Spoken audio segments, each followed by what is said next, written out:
Hello again, everybody, and welcome inside the Howitzer and Buzz-sasw show. I am George the Howitzer Gerbo. And I am Mike, the Buzz-sasw. Sports Talk back with you as we recap a busy spring, a very busy spring, as we turn the page to summer, fully gotten a little taste of it. Yeah. Officially, we're about to be there officially. Forget the meteorologists, we're about to be there officially. Yeah, finally reaching there. So many things going on. We encourage you to follow us on social media at Howitzer Buzz-sasw, at Gerbo3 for myself, at Mike Asti 11 for the Buzz-sasw. In the midst of so many things, one of them being the World Cup, Mike. Yeah. I was called out by someone who was like, "You're not a soccer fan." And I said, "I know, but I'm a fan of." You don't have to be for international competition. I'm a fan of international sporting events. Is what I'm. I will add, and you can tell this person. So I've been watching everything. The worst sports fan, the worst sports fan, is the gatekeeper fan. And that is the fan that they are a fan, especially of more of a non-NFL NBA, so more of like the niche, lower tier in North America sport, at least the national consciousness, where they're gatekeeping their sport, that if you do not watch the sport avidly every day, they don't want you for any championship round. They don't want you for a big event. They don't want you even for international competition, because gatekeeping a World Cup is asinine. Yeah. It's no different than if I would try to gatekeep Olympic hockey or gatekeep the World Baseball Classic. Like that's just ludicrous and asinine. This is a type of situation you want the country to galvanize. I mean, we're going to get into this later, but there are people all around the country that have never been to West Virginia, don't care about WVU, and normally don't even like the school on normal parts of the year, that we're all about singing Country Roads for West Virginia baseball when they were making the run to the College World Series. No one has to gatekeep that. That's fine too. So no one needs to gatekeep the World Cup. If you want to go to a bar and watch the World Cup, but you don't want to watch MLS on a random Tuesday, that's fine. That's me. Love international competition. It's been fun to watch. The coverage has been great all over the place. Yeah. Great scenes for the Americans and their games so far in the World Cup, and it'll be a fun summer as that goes through. We'll probably hit on more specific topics related to the World Cup as we get closer to the knockout round and the final, which comes up in July. Yeah, they keep on winning. They keep this up, the 2-0 over Australia. If they keep this up and we get a men's run that really can go deep into the summer, then 100%. Yeah, we've got the United States gold medal in hockey for the year, so why not keep it moving, and we'll make this special overall for the country. So I'm definitely tuned in, and no, that doesn't mean I wouldn't call myself an avid soccer fan, but I'm certainly going to be watching this, as I think everybody is. So no need to gatekeep the World Cup. Get down to a bar, have a pint, enjoy the World Cup, whether or not you normally like soccer. That's okay for this. I will allow. There's a lot of first time for everything's style of things that are happening in this season. Could the United States men be one of them? We'll find out. Right. One of those in basketball, 53 years, decades of ups and downs and irrelevance and close but no cigars and chokes and everything else under the sun for the New York Knicks. And they have finally reached the top of the mountain, NBA champions for the first time in 53 years. Millions, I would say, at least the way it looked at a crazy party in the streets of Manhattan to celebrate the Knicks and their title after taking down San Antonio in 5 games. And of course, the iconic Game 4 that will be remembered as the largest comeback in NBA Finals history, down 29 points, and the Knicks slowly chipped away at it, came back and won at the end. OG Anunoby, hand of God type of shot, layup. Hand of OG. Yeah. Hand of OG. They need to put that on a mural outside Madison Square Garden, or at least inside. 100%. Yeah. And we're at this unique point, Mike, in the NBA, and I've kind of seen some debate about this, where you've got a league that historically, and something we've talked about in past years on this program, where a small number of teams controlled the narrative or dominated the narrative, right? We know about Celtics. We know about the Lakers. Certainly before the last 20 years, even more so. I mean, some teams have budged in a little bit in the last 2 decades, but prior to the turn of this century and even the last 20 years, it was nuts. I mean, it was just all dynasties, all Hall of Famers clumped together on certain teams. The whole narrative of, the super team started with LeBron is laughable. When you look at some of the teams in those rosters back the 50s, 60s, 70s, 80s, and the small percentage of teams that won championships out of the overall collective of the league, and the percentage is still crazy clumped together with only a handful of franchises in comparison to the other sports. And then you've had some, let's say in the last 30 years, some more of these little more recent mini eras of the Spurs and their titles that they put, the Tim Duncan and those teams put together. Then you had the Miami Heat, the Lakers, of course. The damn 2000s. Dallas Mavericks won an NBA title. They were laughing stock for so long. Yeah, the Miami Heat's run leading to the Golden State Warriors run. And we're at an interesting point now, Mike, where this was a league going into this season that was kind of, new media deal. So you had new television partners, Amazon Prime, a whole bunch of other things for the first time in a long time. A lot of viewing and tendency shifts back to NBC. And it kind of felt like wayward. I watched less regular season basketball this year than I have in recent years. But you still had Inside the NBA on ESPN now. You still had them around. And weirdly, it took NBC coming back to get the Knicks back in the finals. They left us in '99 with the Knicks making that historic run as an 8 seed, and then now they're back. So maybe if they never went away, maybe more Knicks success the last 30 years. And so the Knicks are now the 8th different no back-to-backs in the last 8 years, which is a record. This is the longest stretch without a back-to-back. Since the aforementioned Golden State, and even in the last 8 years, Golden State came back and won in 2022. So they got another title in there, did a 4th title in there in this century, did the Warriors. But 8 different champions, all with kind of different stories in there, all with MVP type of players. Obviously, Shai Gilgeous-Alexander last year. We remember Nikola Jokic. We remember Giannis and the Bucks title. Kawhi Leonard and the Raptors. It's I don't know if this is a new era in the NBA, but Mike, we've graduated and kind of evolved from big three and having to have these 2 main prototypical players to seeing what not only Oklahoma City did last year, but what the Knicks did this year, where it was really more of a collective, collaborative effort. Jalen Brunson, of course, is the star, and you've heard the names of guys like Karl Anthony Towns and OG Anunoby, but none of them were of the Kevin Garnett or these big 3 type of names like Chris Bosh, Dwayne Wade, LeBron. When those guys came together, we're almost seeing a new type of NBA team develop. I think it's kind of refreshing in some ways, but for folks that maybe want more dominance and continuity, especially when you look at how the playoffs kind of felt blah in some ways, I can understand that. But make no mistake about it, we're in a new place here in the NBA where teams don't have to be constructed with this extremely top-heavy model to not only make the finals, but also win a championship. Yeah, and not to make this kind of a boring part of the segment, and this maybe is a conversation for another day to go deeper, but this is because of the recent collective bargaining agreement. This is because of the second apron existing. This is because of the way the salary cap is structured. This is really a financial situation based on how you have to construct a team. In this era, you literally cannot do the big 3 with the Miami Heat. There'd be no way you could possibly do it. You would literally, in order to do that, need those 3 Hall of Famers, and then you and I would have to play. There would be no way to even financially make that work.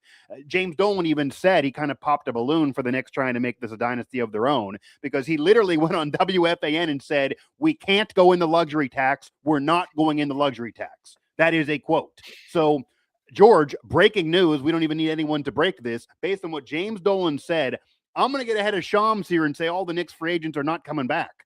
Because if they do, and they get new deals off of just having these great runs, and Robinson, by the way, is one of them. There's no way they're coming back. There's no way that depth is going to be there next season even, because if they were back off of any reasonable deal, they would be in the luxury tax, and James Dolan does not want to get there, clearly. So if you are not a owner willing to go in the luxury tax and really go into your pocket and get burned and get into these different loopholes and second aprons and get penalized, I mean, George, it's not even crazy to say the league is intentionally trying to avoid dynasties. This is not a coincidence. Yeah. We have 8 years in a row of this. They have rules in place to literally penalize you as an owner if you want to spend more and get over the salary cap. You then will get penalized. If you get in the second apron, you're talking about issues in the draft. You're talking about different financial issues, roster management. There were teams this past season, for example, to make this easy, the Cleveland Cavaliers have this problem. The Cleveland Cavaliers, yes, they got to the conference finals and they didn't go further and they got swept. But there's not much they can ever do with their team. This team for Cleveland is going, unless LeBron wants to play for the league minimum, they're going to have the same team next year, the same team after that. Which and we they just had the on same a previous team. episode. There's no room for them, based on the restrictions, based on being in the apron, to even make a trade this past season outside of the James Harden deal that lined up money. They need to have money line up right on the nose, and there's no tinkering now that they're going to end up bringing him back and giving him more money. So they're kind of stuck.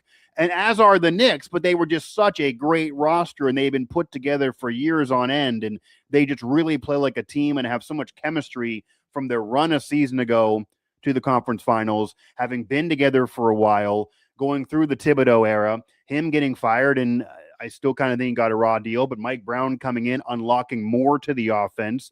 They changed their style. They run it through Karl Anthony Towns that I talked about on our last show and wrote about. And then Jalen Brunson is still able to do his thing, and Mike Brown leading the way. And it just becomes this collective effort to win them that elusive championship and break that drought. But if I'm going to bet money, like if you would ask, are the Knicks the favorite for next year, just off of based on what we've seen for the last decade, the same thing with the Thunder a year ago. The roster said they should have been the favorite, but if I had to throw money down, or next year, I'm going to bet the field, just because that's where we are in this NBA era. Maybe they could come out of the East again, but winning a championship back-to-back years with the way the money is now and the hard cap and the aprons and all of that is almost next to impossible, and the league doesn't really want it.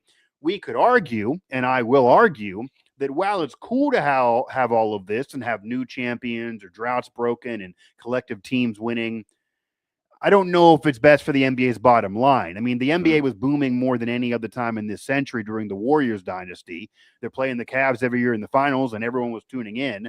Obviously, the Knicks brought in historic ratings, and everyone's interested, but let's be real, and New York brings an audience. If they go ahead and win a second title, it's never going to feel like this one. The first for 53 years, a team effort this way, the historic comebacks. We talked about in our last show, all of the dominating wins, clinching series with 30-plus point victories, having a 50-plus point win to clinch a series, and their margin of victory being greater than any champion in a playoff run ever. I did not stutter. That is true. A greater margin of victory than what KD and the Warriors did, than what Shaq and Kobe did during their three-peat. That's how insane this team is. They are one of the greatest playoff runs of all time, even if you don't put them as overall one of the greatest teams, because they were a 3 seed and other teams just ran through the regular season as well. The Knicks didn't do that. But the way this is, it's hard to go back-to-back. No other championship for the Knicks in their future is going to be like this one, and the league makes it so hard, so that's why we haven't seen back-to-back titles. But the Thunder are going nowhere with how they're built. I mean, to be fair to them, George, they made it to Game 7 of the conference finals with their second-best player not in the lineup. Their third-best player admitting he was scared to be out there, in Chet Holmgren. And they had the MVP of the league, now back-to-back MVPs, for Shai Gilgeous-Alexander doing his thing, but that's not enough when you're facing a great team like the Spurs and as young as they are with Wemby. So they could easily get back there next year. And, you know, George, I don't know where you are on this, but everyone I saw after the Knicks win, and they were a team effort. They were great in the postseason, the consecutive sweeps, going 15-1 for a stretch, only losing two games for a long period with the win streak. And those were the first two, or they were down 2-1 in the early first round series. They lose 1 to San Antonio. They come back in all of those games and they had this collective postseason with only 3 overall losses and all these comeback wins and dominating wins, people were just piling on the Spurs of, a choke job and everyone's just in over their head. And while they might have been for this finals run, led by 10 points in all those games. But I think, and they did, they blew the games and they kind of choked away the finals. And that's very fair to say. And if you're the Spurs, you got to feel like you let one get away. However, I think people also have their head in the sand in this sense. Victor Wembanyama was 22 years old. This was literally his first NBA postseason run of his life. And he took them to the NBA finals despite being an unfinished product. All these NBA pundits and former players and Hall of Famers are saying he needs a post-up game. He takes too many threes. He's too arrogant. He gets in his head too much. He doesn't have the energy for late in games. George, all true, and yet he wins a game in the NBA Finals and is in the NBA Finals in his first postseason at 22 years old. And almost all of his supporting cast are in their early to mid-20s as well. De'Aaron Fox is their vet, and he's not 30 yet. Like, the accomplishment kind of got lost. Young team. The accomplishment kind of got lost in everybody just because we're so astounded by how freakish of a nature he is, right? But what do we always say, and we've always said on this show throughout its history, and this is what I feel like is being unfair to the Spurs right now. It's better to finals and lose than not to get there. People are literally acting. People are literally acting as if it would have been better for the Spurs to lose in the second round, because what would have happened if they did? Well, if they lost in the second round, the public consciousness and social media especially would have said, no big deal. They're a young team. They're going to be back. No big deal. It's just their first postseason run.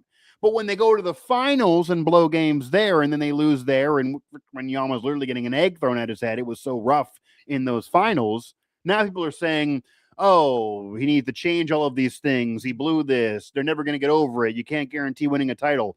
I am willing to put money down with anybody tuned in right now or who will tune in archive at any point throughout Victor Wembanyama's career that, barring a career-ending injury, he's getting back to the finals and winning a championship. Like, you're not telling me it's only one, a couple years into his career, he's in his first postseason, they go to the finals. The comparisons of Shaq in 95 losing to Akeem and the Rockets is very, very legit, but he got back and won rings. Like, that's, the Spurs are going nowhere.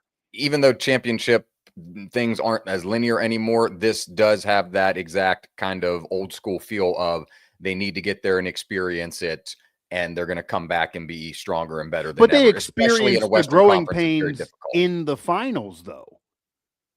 Like, there are teams like the Timberwolves and Anthony Edwards, for example, they're experiencing growing pains despite being very, very young in the conference finals, in the second round. Victor Wembanyama gets his growing pains, George, in the finals. He can hang a banner while getting the growing pains. And they had to, and they went 7 games with the Thunder in the and Western they won final. that. And you could certainly argue maybe they acted like that was a championship and you're crying after a conference finals win, and that maybe looks a bit rough for a franchise that's won 5 titles, even though you haven't. But I'm not worried about it. He's going to get back.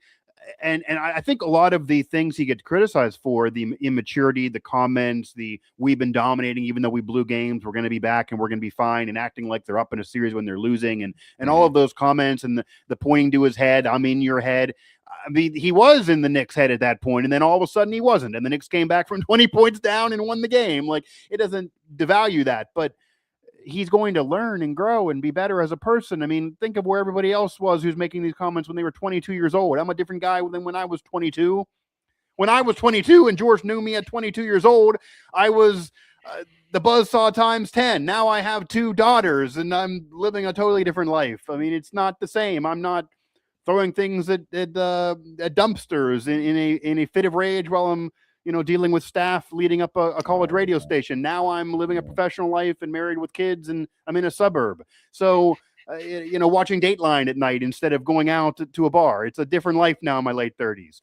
And when Victor Wembanyama ages and matures and becomes a different person and a different player and learns what he needs to learn and gets better on the court, they'll win titles too, and they could easily get back next year.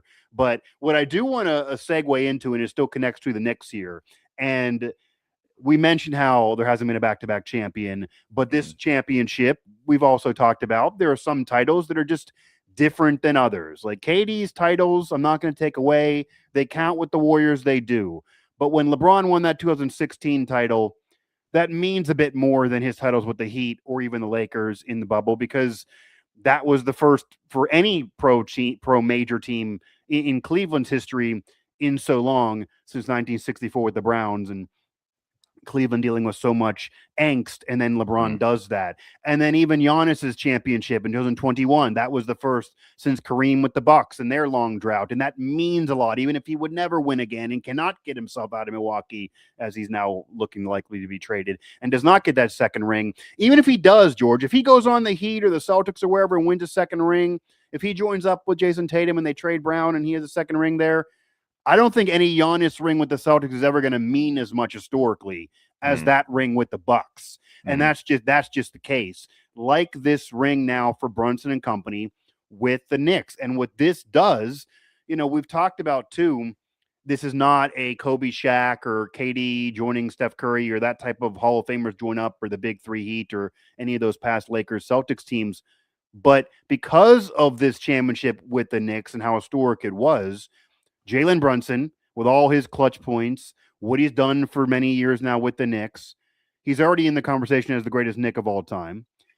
He's likely a Hall of Famer already if he retires tomorrow, when you couple in his Villanova championships, because this is the Basketball Hall of Fame, and you're looking at college too. Yeah. I'll be honest, you want to say there's only one Hall of Famer here and make it a special team like that? I disagree. I think Karl-Anthony Towns is a Hall of Famer now. I think Karl-Anthony Towns, when you look at what his career has been in all his all-star appearances and being the face of Minnesota for so long, and then now doing this with the Knicks, and he's had some double-doubles to say the least. He was a double-double machine through these playoffs. I think he's going to end up in the Hall of Fame. I mean, the bar is not that high, to be honest. I think he's going to get in too. So you're going to get at least 2 Hall of Famers out of this run. But it is the Knicks' first title since '73, only the third ever for the Knicks, and they are a marquee franchise for the sport in the biggest media market. First title in 53 years. Where would you place this, and how would you rank this historically? Not even just in the NBA and droughts that I've mentioned that we could talk about here in NBA history and what this means to the sport, but even in comparison to the Red Sox in 2004 when they won that title and broke the drought from 1918, and they've since won others, but that 2004 one is special. The Cubs 2016, the first since 1908, or the White Sox winning in 05 and their first since 1917, and they didn't win in 1919 because of the Black Sox sand goal and not getting back after that, not be able to win after that. And then just, I mean, the myriad of the Blackhawks in the NHL, the other teams that won for the first time or breaking long droughts, and Seattle Seahawks winning now multiple after their first one was their first for their franchise. And where does this Knicks title, first in 53 years, is not their first ever, but first in 53 years, rank in the pantheon of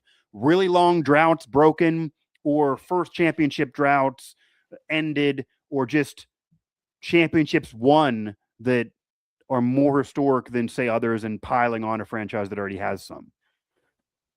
This not as high as the Cubs. The Cubs, that's kind of, the gold star, right, for a century plus of waiting and time.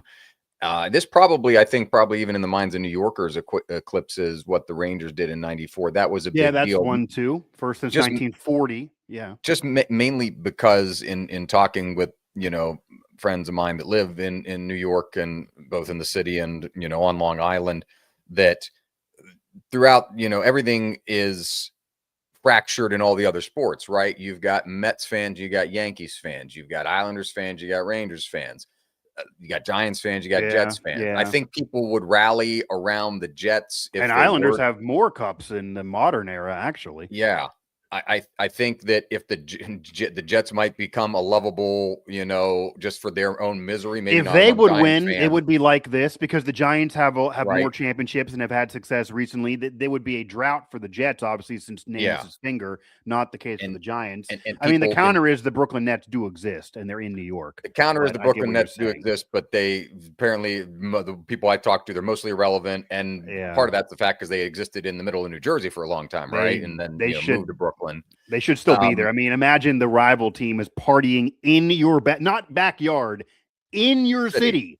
like right there. This isn't like close. This is like your neighbor is celebrating on the street and flipping a car, and Across you're the a river. Nets fan. That got to be rough being in Brooklyn. But yeah, The Giants titles get the most recent ones have some cachet because of the New York Boston thing, right? So I heard that from some people that them not only them beating the Patriots, but them beating the Tom Brady Patriots, and then of course them beating the undefeated Tom Brady Patriots that were trying to make history, and then doing it again to double down, doing it, So that even for like just people that hate New England, even if you're a New Yorker, you don't like Boston, even though you're not a Giants fan, you were okay with that, right?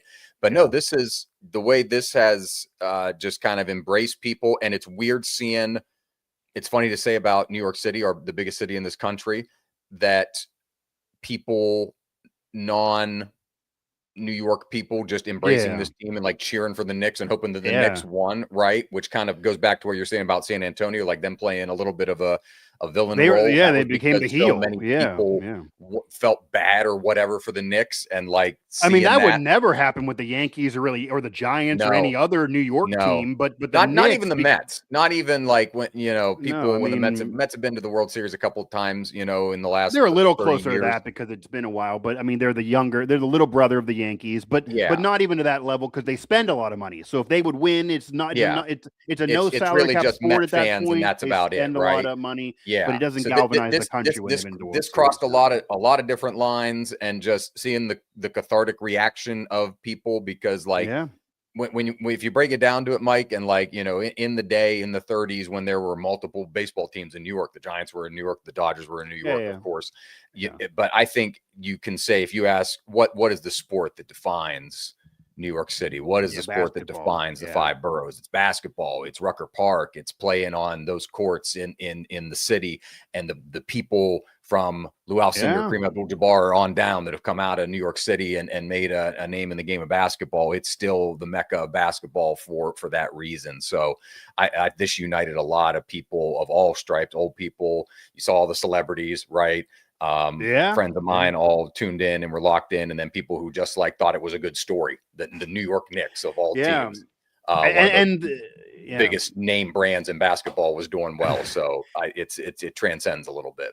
Yeah, because for so long, the Knicks always get brought up nationally. They're always in conversations. They're always treated as a marquee franchise in the NBA. But for so long, people would say and roll their eyes, do the Knicks deserve to be in this segment next to the Lakers and Celtics? The Lakers and Celtics win titles. The Lakers and Celtics have stars. The Lakers and Celtics cash in. Even Jordan's Bulls had that run in the 90s, even though not much since. But the Knicks have just been, and they had the finals appearances in the 90s, the 94 run, which really was the one they probably should have won. They lose in 7. 99, no one expected them to win, even though they get there to the Spurs and then they lose. And you have the 80s period that wasn't obviously anything close to a championship level. You have the 70s where they do get those first 2 championships, but more in the early portion of the decade. And then in the 2000s, it just, after Jeff Van Gundy got fired, it became pretty rough. I mean, prior to this run, to put it in perspective, when Carmelo Anthony led the Knicks to the second round and lost in the second round and couldn't get over the big 3 Heat, and he had Stoudemire, but they didn't have enough because they're facing a team with 3 Hall of Famers and a big 3, and they had kind of a big 2.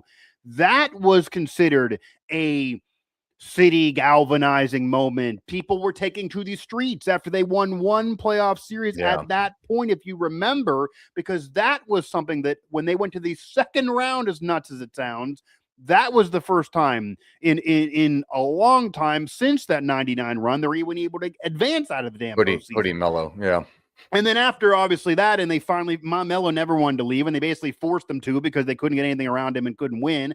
And then they just were this just malign franchise, and James Dolan couldn't get out of his own way. He's kicking Charles Oakley out of the arena. He literally has on his resume that he ejected a 14-year-old kid because he was saying things he didn't like.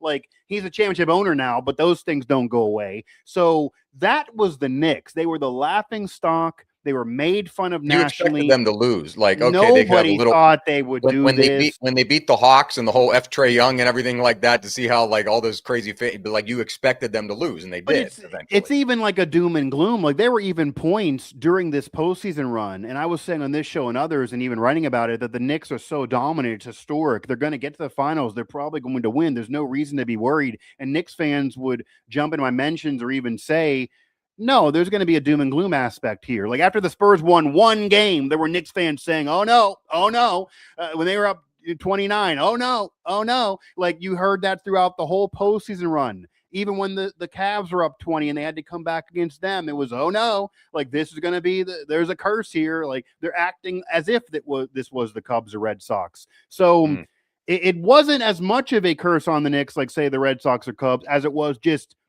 inept management and not putting rosters together that were good enough. And outside of Melo and Stoudemire, George, Kevin Durant has said publicly he didn't want to go there. He played for the Nets instead in Brooklyn because the Knicks were such a laughingstock. LeBron, they tried to get him multiple times. Together, Pablo Torre did the investigation. They put together a recruitment video with the Sopranos and everybody else to try to get LeBron multiple times in 2010. Phil Jackson in 2014, was the coach. Like there's a whole bunch of things here in the last 20 years. Well, Phil Jackson was running the damn franchise, and they were running the franchise. Yes, they wanted him to coach. Melos has said since that it was like, go ahead and coach us, but they're running the triangle way past its prime. Then they traded J.R. Smith and Amon Shumpert to the Cavs to win a title there and basically break up the Knicks team that went to the second round only a year earlier. Like all of that was just washed away with this championship. And it almost feels like, George, that if the Knicks never win a title again, Fat Joe, Ben Stiller, all those celebrity fans and just all Knicks Nation in general, they're just going to celebrate this forever. Like they never win again. Like this will be it. They're going to brag about this title for 20 years from now if they never win another one. As they should. It's one of the greatest postseason runs of all time. It's solidified legacies and Hall of Fame status for multiple players, and hell, maybe Mike Brown now from what he done as an assistant in early days with LeBron. Like you get him a ring, who knows? This is one of the greatest postseason runs ever with their margin of victory, their dominant wins, and then their comebacks. And Jalen Brunson for me is maybe the greatest Knick of all time. It's him and Patrick Ewing, and Ewing doesn't have a ring. So correct. Yeah. So I mean that's where, and I don't, any of the 70s players, they didn't have to do this. I don't buy into them. So it's crazy that was almost like available for the taking, right? That obviously he's put together this body of work, small body of work, but just like one dynastic epic run in the way they did it to the title, with the way that Brunson scored all those points, with the way he led that team that's had Willis Reed and Clyde Frazier and John Starks and Patrick Ewing and et cetera down on the line, right? Marcus Camby, other people. So with Charles Sprewell, and then in other franchises, it would be hard to just vulture off one title. You become the greatest ever. Title to the top of the list. Maybe Kawhi did it, but it could do it in the clip as the Clipper if they ever won. But no, there's it's hard, but it's let alone New York, right? Let alone the Knicks that have been an historic franchise, ABA, and long time franchise. So no, truly remarkable what they've been able to do. Yeah, I mean I do hear, and I think it's fair that there are some that still think Patrick Ewing is the greatest Knick of all time, and the longevity was there. He was very, very dominant as one of the best centers in the game at that point. You could argue he didn't have who's the second Hall of Famer on any of his teams? Brunson's dad even said it when the inside the NBA panel was trying to say, it's like, no, it's him now, and they're like, no, it's big guy, it's Ewing, and it's just like, no, he's done the thing, like nobody's been able to do this. Brunson, I think Cat's going to be a Hall of Famer, so he will have played with a Hall of Famer during this run. Mm-hmm. Patrick Ewing did not have a second tier Hall of Famer on the 94 and the 99 Knicks team. He was hurt and didn't play in the finals. They were an 8 seed. To be fair to Patrick Ewing, who was there a decade plus, he didn't have this crew. He didn't have a second Hall of Famer. He didn't have a team. He was dealing with Jordan's Bulls and then Akeem and a rough situation in the 90s there to get over those teams. And he got to a finals, got to 2 finals, really only played in 1, and they didn't win. So, you can give it to Brunson now. But to be in that conversation so quickly, to do this and have the the drought end and have the whole country rooting for you when normally they don't want New York teams to win. I mean, it's pretty clear here, despite more success from other franchises in not only in New York, but even in the region, if you want to throw in the New Jersey teams too. And of course, the Giants and Nets actually technically play in New Jersey, that clearly, as you said, New York is clearly a basketball town, even with the Yankees and all their titles and all the other sports and the Giants and football, etc. It is a basketball town. And those people clearly would have traded some of the Yankee titles for a Knicks championship, and they proved it on how they showed out for this one title. Like, clearly, if you put truth serum on them, they would ding off some of those Yankee titles to win this one and win this one sooner. So, and it's even cool, George. I mean, I guess this is my last point on this that I think was really, really cool and why I was rooting for the Knicks. People kind of, we can make fun of this, like, do former players really deserve this limelight, make it about the team? And it was about the team. But the Knicks clearly displayed a level of, I mean, people say this and they've said this before, and it would just be roll your eyes again, but not now, of the once a Knick, always a Knick. Like, there were former Knicks who won championships with like J.R. Smith and Yvonne Shumpert got traded out and won a title with the 2016 Cavs, and they're going to this, including Shumpert, who was a part of ESPN's coverage, wearing a Knicks jersey and literally rooting for the Knicks, including when they were against Cleveland in the conference finals. They won a title with Cleveland, and they were saying they want the Knicks to win. They were rooting for the Knicks more. You have Patrick Ewing, a part of the trophy presentations. You have Frazier there. You have Charles Oakley going to the road games because even after all of this, he's still not allowed at the home games. Apparently, Adam Silver and Michael Jordan called James Dolan to try to convince him to let go. I was about to say, if there's any kind of piece that can be made in our time with this feels like this has to be, God dang it, James Dolan. This feels like this has to be the moment. According to Brian Windhurst, Michael Jordan himself and Adam Silver got on the phone in a conference call with James Dolan and said, "Can you let Charles Oakley go?" And he still said no. I don't know. He had to be doing something more than we know. Jordan, who knows a level of petty that many people don't. And I mean, him and Oakley are friends, but like Jordan doesn't like the Knicks, and he wants his friend to celebrate the Jordan's Knicks title. petty with other people too. but Jordan's trying to respect the Knicks, so he obviously dealt with in the 90s, and yet no, it doesn't work for Charles Oakley, who had to go to the road games. But Carmelo Anthony bringing his podcast there and talking about the Knicks and saying we, even though now he's a member of media, and I wouldn't be, and I'm not a charity ring guy. I don't think they should count it as one of theirs as players, but I wouldn't be shocked, George, based on how they brought the whole family of all past players together. Would you be surprised, as much as James Dolan has been criticized over the years and has made horrible decisions that made it take this long, and now that he's apologized, I fully expect he's going to send a ring to Patrick Ewing. Probably Melo's getting one. I heard Spike might, or somebody's asking for Spike to get one. Spike Lee, I think actually Spike Lee, out of all the ones I named, deserves one. He's been a fan and dealt with all of this. He dealt with all of this way before the players are dealing with it. He was dealing with all of this. I mean, Stephen A. Smith has said he doesn't want one, but hell, he might get one. James Dolan's going to make it rain with rings.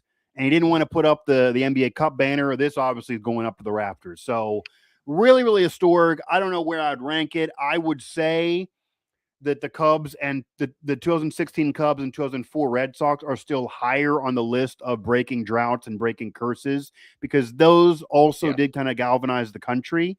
But I would certainly say, based on what it did for the country, that in terms of other droughts or first-time champions, whether it be Super Bowl titles, or I mentioned the Blackhawks are kind of a comparison, they would then win 2 more in the NHL.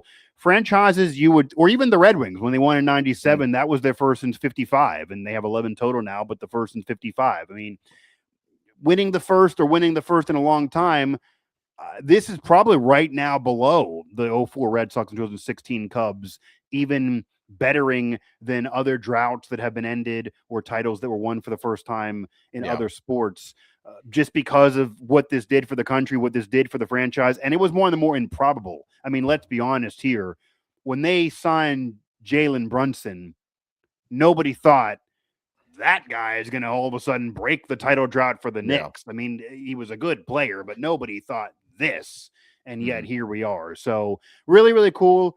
It'll be interesting if people still around the country who aren't other team fans stay rooting for the Knicks because now they have a title? I feel like, do you want to, if you're not a fan of other team, do you root for the team that just won? They might lose some of the bandwagon nature of it, but they are built to potentially be back, even though they'll lose a couple pieces. Like, it could happen. It would be interesting if they stay together and they take a little bit less money, and Brunson already took less once. If Cat and others do that again to keep this moving. But an historic championship, I was happy to see it. It was cool to see. I would never have expected, if you asked me even a couple of years ago. And one of the most historic championships ever won in sports history. I mean, that it's one of. I think that's absolutely fair to say. Another champion crowned in hockey, the Carolina Hurricanes, Stanley Cup champions. Another drought, not nearly as long, 20 years. Yeah, it's nothing. 20 years, yeah. Yeah. You get to end the nice symmetry of then captain in 2006, the first year after the lockout. So it was the first cup after the lockout. So it was significant in that regard. Sure. When they beat Edmonton. And this go around, it's then captain Rod Brindamore, who's now the head coach, Rod Brindamore, leading his team to a title in over the Vegas Golden Knights. Probably gets him in the Hall of Fame now. He hasn't been able to get in as a player. I would think this now as a coach would put him in. Yeah. Sets us off into the NHL offseason, Mike, which may prove to be more interesting than in recent years. You've got a lot of name people, a lot of movement expected, a lot of name people upset with their current situations. We already know Dylan Larkin's upset with his current situation. Somebody that Dylan Larkin knows well is Mike Babcock, and he is coming back to, I can't believe I can't even say it. Coming back to that, he's happy. He's frigging people. Sometimes you think basketball and hockey have this problem where it's like, hey, the same guy and he's coached for 5 different teams, like Tom Thibodeau or whoever it may be. Mike Babcock has left a trail of waste from Team Canada through the Red Wings, through the Leafs, on and on here, and now he is rumored and reported that he wants to come back with or go to the Oilers. To do that, he needed to clear an NHL investigation from his time in Columbus. Yeah, from 3 years ago that they didn't finish because he left. Because they announced this. They didn't finish their investigation because he left the league. They were like, we don't need to do this anymore. He's not going to coach again. And now they put the investigation back into play because now it looks like he's going to coach the Oilers. Yeah. I'll read you the officialdom of it. The league said our investigation has concluded that even in a light least favorable to Mr. Babcock, there's no current basis to restrict his employment in the league. The Players Association, which was initially against the rumored hire until said investigation was carried out here. My favorite part of the Players Association statement: we found the allegations very concerning when he was in Columbus. The league has decided there's no current basis. Quote, moving forward, we expect that Mr. Babcock will uphold the high standards required of NHL head coaches, those that include Joel Quenneville, who's still coaching in the league. And, go look up Joel Quenneville, and we've talked about him on this. So there's, in theory, there should be a high standard for letting you back in. But a lot of them have their shortfalls, and somehow they always make their way back to the league, right?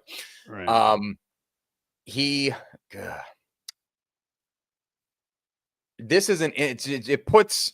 I have some takes here. There's levels to this. He wanted intimate.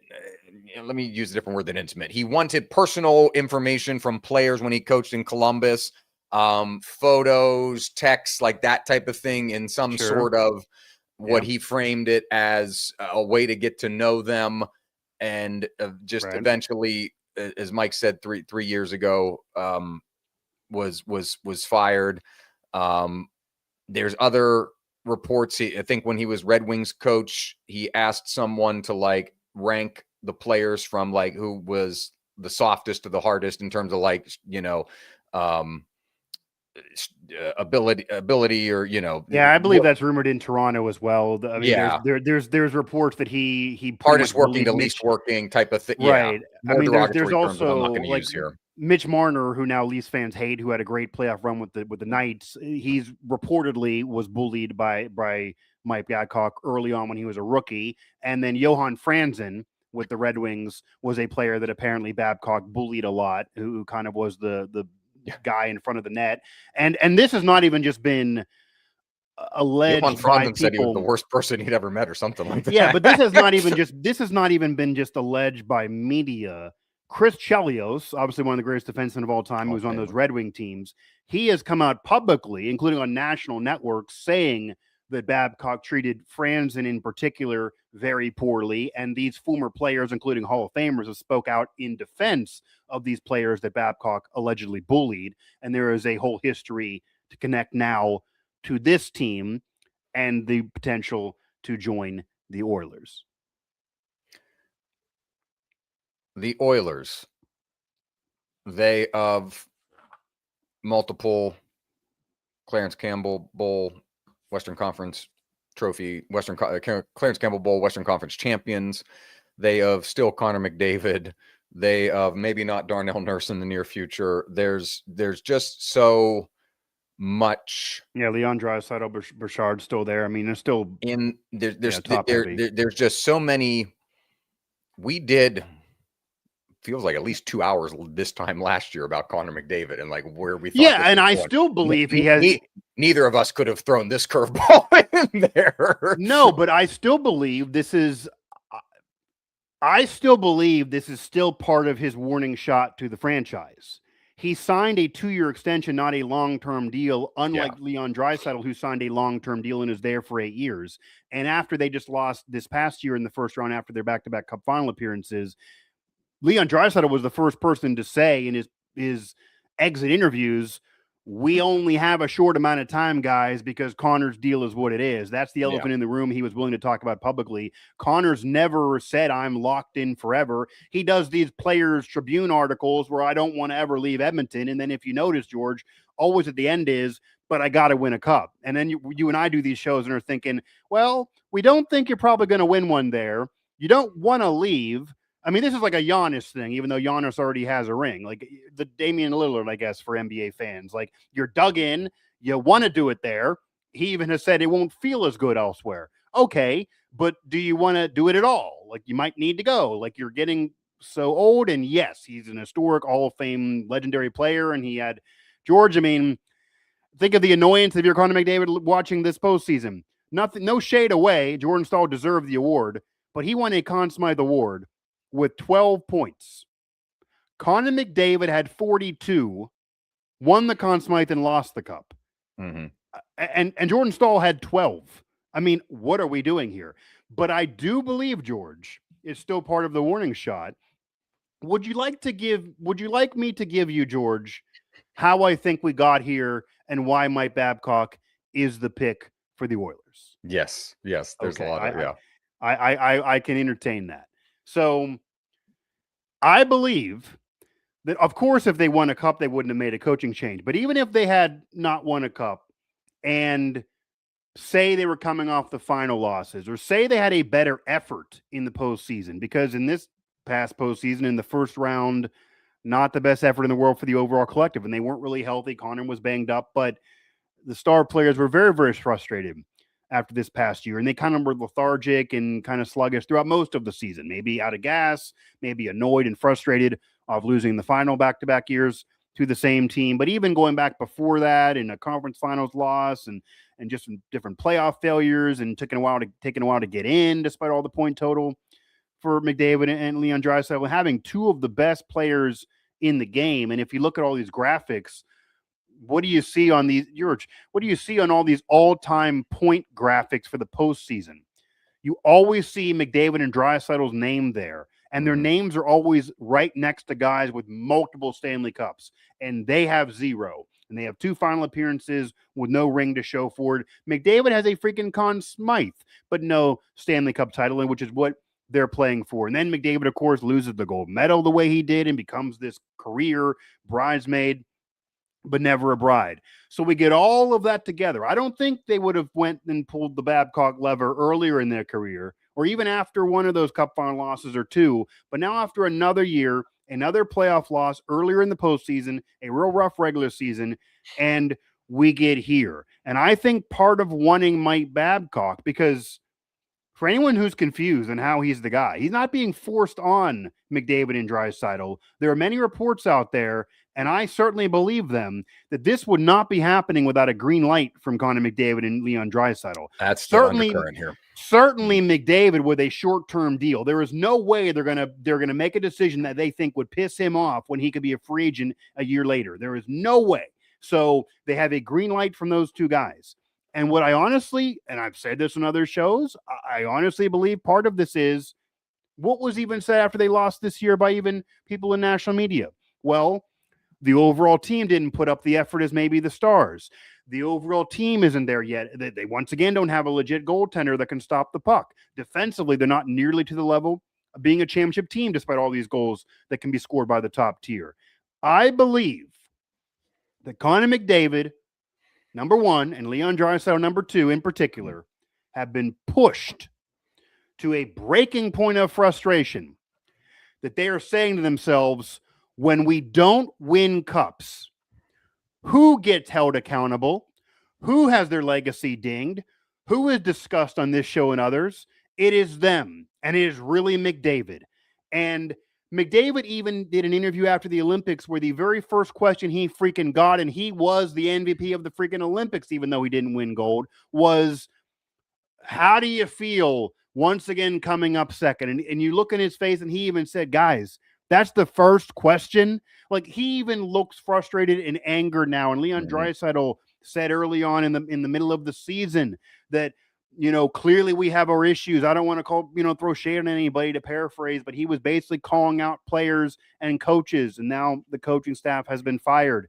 They have been pushed to their breaking point of frustration. And they realize not winning a championship in this era, despite all the individual accolades, goes on them, goes on McDavid more than anybody. Nobody is going to remember Nurse as having not won in this era. Nobody's going to care about Bouchard, even with all his points, having not won in this era. No one's going to remember anybody else, but remember those two guys. So what did they do? They sat down and said, okay, we had a young coach who took us to cup finals. We didn't win. Now here's how they checked the boxes and got to Babcock. Chris Knobloch. But here's how they got to Babcock. They were checking boxes of, this was said too. So if we're going to replace a young guy that got us so far and got us right there, we need a veteran coach. Okay, we need a veteran coach. Now there's only a bucket of those that are available. Now we need a coach who's a veteran that has cachet, because you need to be able to talk to these guys and make them believe you're going to win them a cup, which otherwise, what are you doing? So now you need a veteran coach with some cachet, for better or worse. Okay, now we're getting into a bucket that's even smaller. Obviously, Tortorella took Vegas to a cup final, and he's not going to be back as well. He wants to coach. He could be out there. You have Bruce Cassidy, who wants the job. He's publicly said basically he wants the Oilers job, pretty much danced around that, but Vegas won't release him. They won't allow him to take another job. Pretty douchebag, pretty Bush League. They have him for another year. They're going to make him pretty much sit out. They're not going to let him do it. That appears the situation right now. There are other veteran coaches, the Lindy Ruffs of the world, but he's coaching the Sabres. He's back in Buffalo. Quenneville, you mentioned. He has 3 cups, better than Babcock, but he's coaching the Ducks, who just beat the Oilers, and they brought him back, and that was able to work. And then you're sitting there saying, okay, we need a veteran coach. We need a coach with cachet, and here's how we got to Babcock, George. We also need a coach who's going to hold everybody accountable, not just me. That's how, there is a report out there that before we got to the investigation, before the NHL was even willing to do the investigation, there apparently was a meeting with Oilers ownership, and they claim their leadership, which is basically just McDavid, Draisaitl, and Bouchard, and it really is McDavid's call pretty much. And in that meeting, apparently, the Oilers leadership gave the green light to not only investigate, but to hire Mike Babcock. And George, I understand everything he's been accused of, everything that he's been said to have done, and everything that he pretty much has probably done factually. If we're giving an award for the best guy out there, he would not win it. However, people have talked about, did Tortorella solidify himself for the Hall of Fame off just a cup final appearance with his one ring and now with the Olympic assistant medal? George, I want you to think of how insane that sounds on how Mike Babcock is treated. Mike Babcock has 2 gold medals as head coach, not assistant. He has a Stanley Cup championship. He's been to the Cup final 3 times. And in his 2 losses, both in Game 7. Both in Game 7. He could easily have 3 rings as well. He's won a lot of games. He's been in the playoffs a lot of times. Yes, Columbus was rough, but look at the roster. Yes, Toronto was below expectations, but look at the roster. If you look at Anaheim, you look at Detroit, he won at a very, very high level. And Detroit would love to get back to the days of Mike Babcock if you look at the last decade plus, and that's why Larkin wants to go. So he has proven a Hall of Fame caliber legacy and resume outside of his off-the-ice antics and infractions and sins. And if you want a guy to hold you accountable, you want a veteran coach that normally gets the most out of his players and normally does win, even though he's been out of the game for a while, I can kind of understand. I'm not saying I'm predicting this to work or I think they're going to go ahead and win the cup. I still have on the record to say I think McDavid's leaving whenever this deal is up. But after I give you all of that, does it not make sense with a light bulb of why McDavid would be willing to do this? I mean, I even will go as far to say, George, I think McDavid wants a cup so bad and is so frustrated to not win a cup with 40-plus points in the playoffs and to go back-to-back years. I almost think he's willing to have the next rookie get bullied to win it. I don't think he gives a damn about the young player. He wants the accountable coach and wants to do it now. It's a Hail Mary type of play from him. If you think him and Draisaitl are in lockstep, which I kind of presume they are, I buy that. I buy those reports. There's no way they do this if not 100%. Then it's like, okay, we've tried. Dave Tippett's been his coach. Just look in the list: Ken Hitchcock, Dave Tippett, Jay Woodcroft, Chris Knobloch. Knobloch had the success here, but they've been hamstrung by goalie issues and defensive issues this entire time. Right. Even with the cup final years, they had defensive issues those years. Yep. Yeah. So it's kind of like, okay, we're gonna go the complete opposite end of the spectrum. Guy who's known for his toughness and also known for his abrasiveness in bad ways, right? Knobloch's this nice, calm, cool, and collected. Shots will get him next time, and it's like that doesn't work anymore. Forget that. The Oilers haven't been able to find a Paul Maurice, a John Cooper. Guys that have been also former, guys who are affiliated with Team Canada, like Babcock was, guys who have been able to straddle the line of knowing when to be intense and tough, but also understanding their players in a modern era where players are different now, right? The Oilers haven't found Mike small Sullivan sample size, another one like that, but a Dan Muse kind of guy who comes in after Mike Sullivan, and Mike Sullivan's in the mold of Babcock, but not. That's what I mean. Like he's a little bit of. I mean, there were even some reports there. He was getting a little too tough on the younger players. He would never play them. He would never get them in games. But so the Oilers have been. But you've got this generational talent, and it appears that his days are wasting away, and you need to figure out what to do. So I can understand, as crazy as it may look, I can understand it from Edmonton's perspective, and Toronto, who we might touch on here in a second anyway. Like the ridiculousness that is Toronto now continues with their general management, Chakya, the new coach. They refuse to go outside of the organization really to do anything, and they think it's great, right? Yeah, Matt Sundin is sitting there to do what? I don't know. Give Edmonton credit, I guess, that even if you like Babcock or you don't like Babcock, that at least they're willing to throw anything at the wall, so it seems, to try to win a Stanley Cup, even after they've been there a bunch of times with Connor McDavid, just to continue to reach. Toronto ain't touched it. Edmonton's been close, and they can't get there. And give Edmonton credit that they're at least trying something different, I guess, if you're an Oilers fan.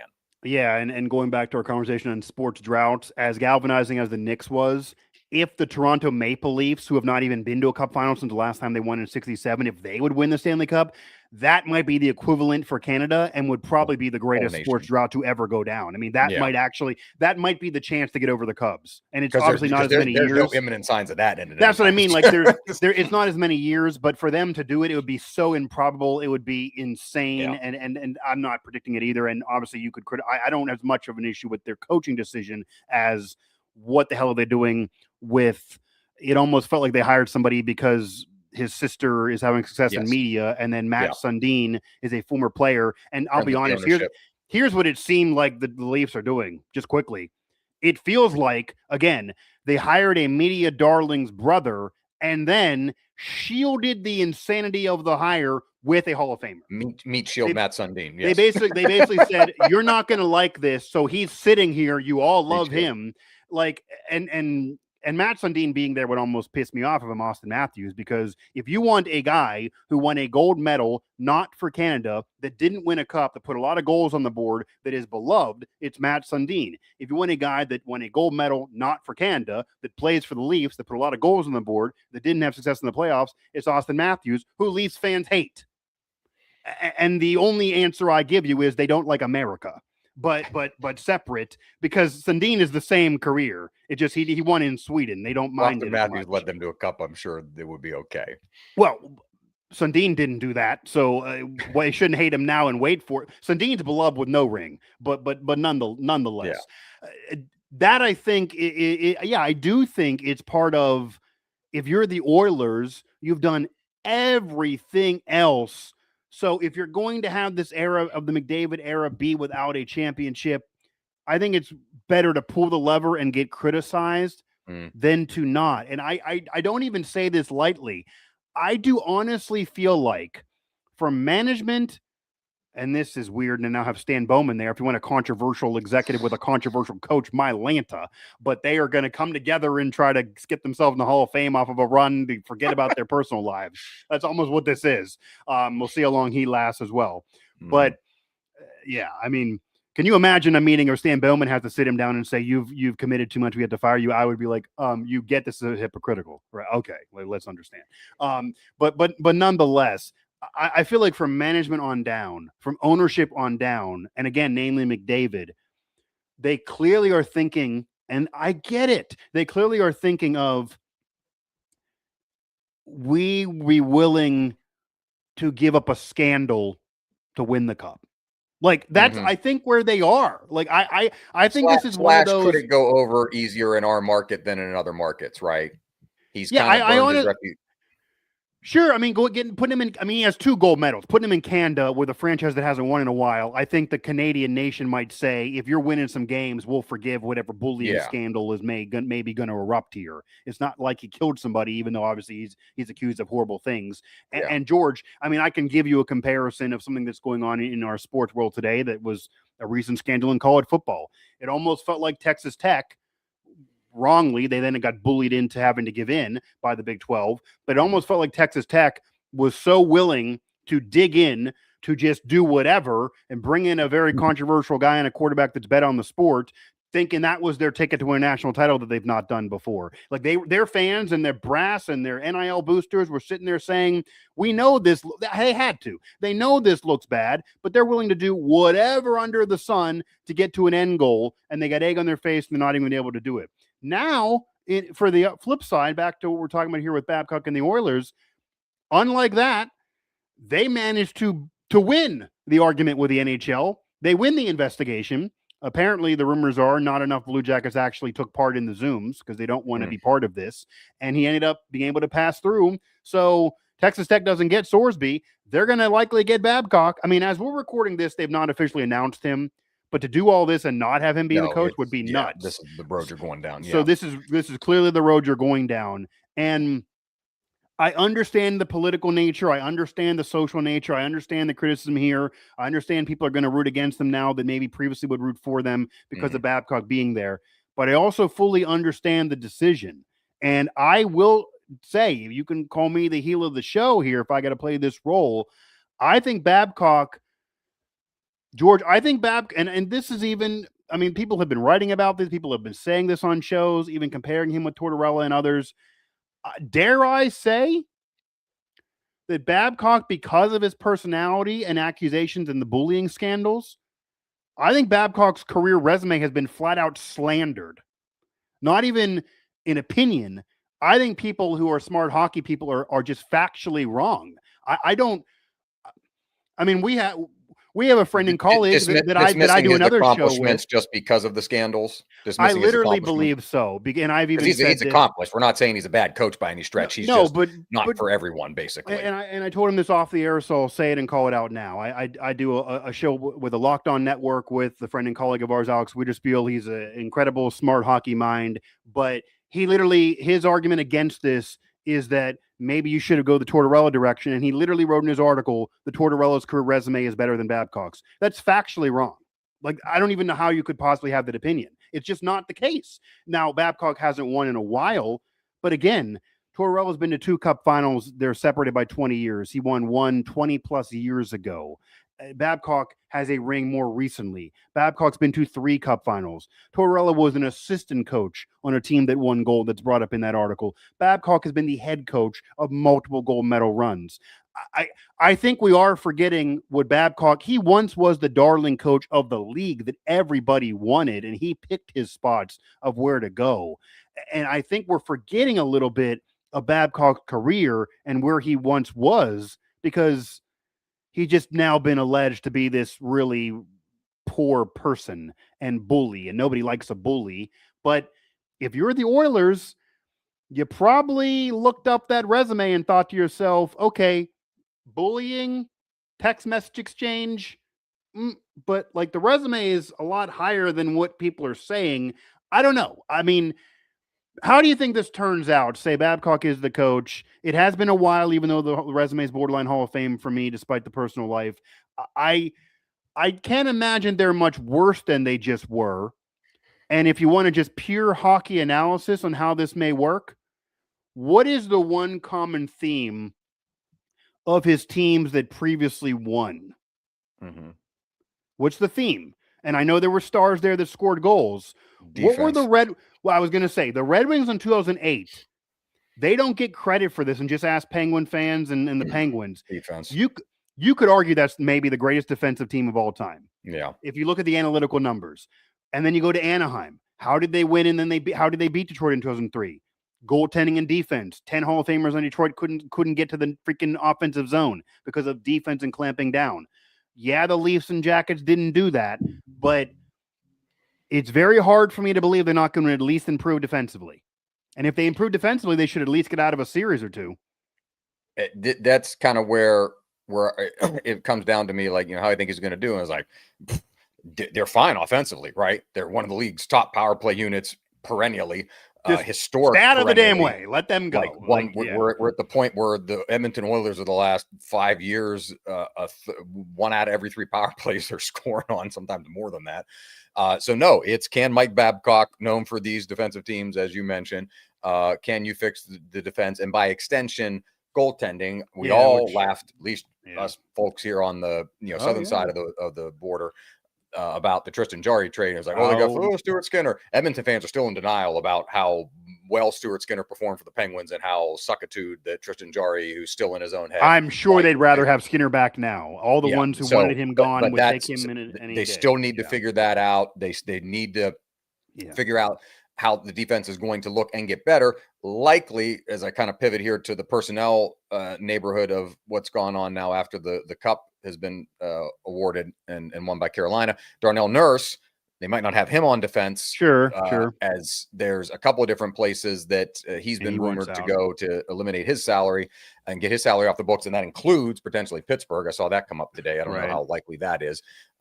Would fit good in Pittsburgh. Great. The Penguins have old defenders. I was gonna say that's like Letang over again, who's a little better offensively now. Yeah, same issue. Penguins have old defenders and a lot of money, but Boston, perhaps Winnipeg, and San Jose, other destinations. I wanted to get to a comment real quick from online. Crazy part is Vegas only gave Toronto the green light to hire Cassidy.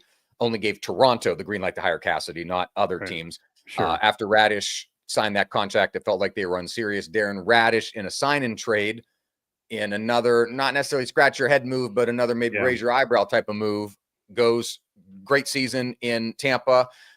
Tampa won a bunch of awards for a team that didn't make it out of the second round.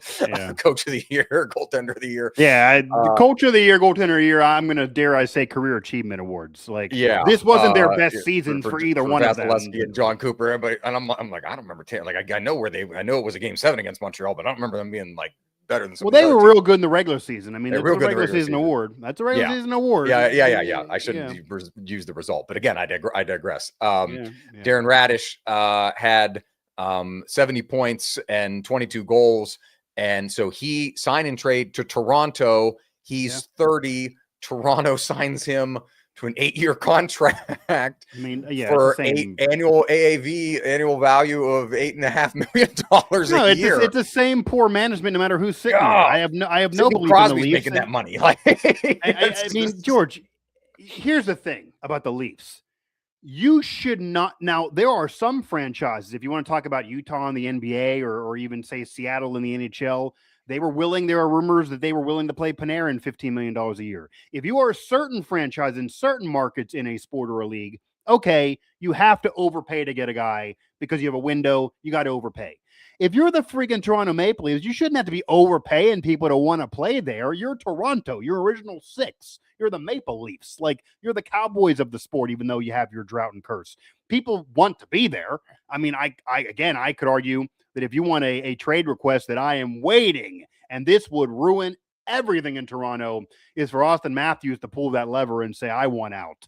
And I would say one more postseason failure where they don't get in or they lose early, and one more season of the media all over Matthews and blaming him for everything. And even now, they're going to have Gavin McKenna joining the fold, but it'll still be Matthews as the vet.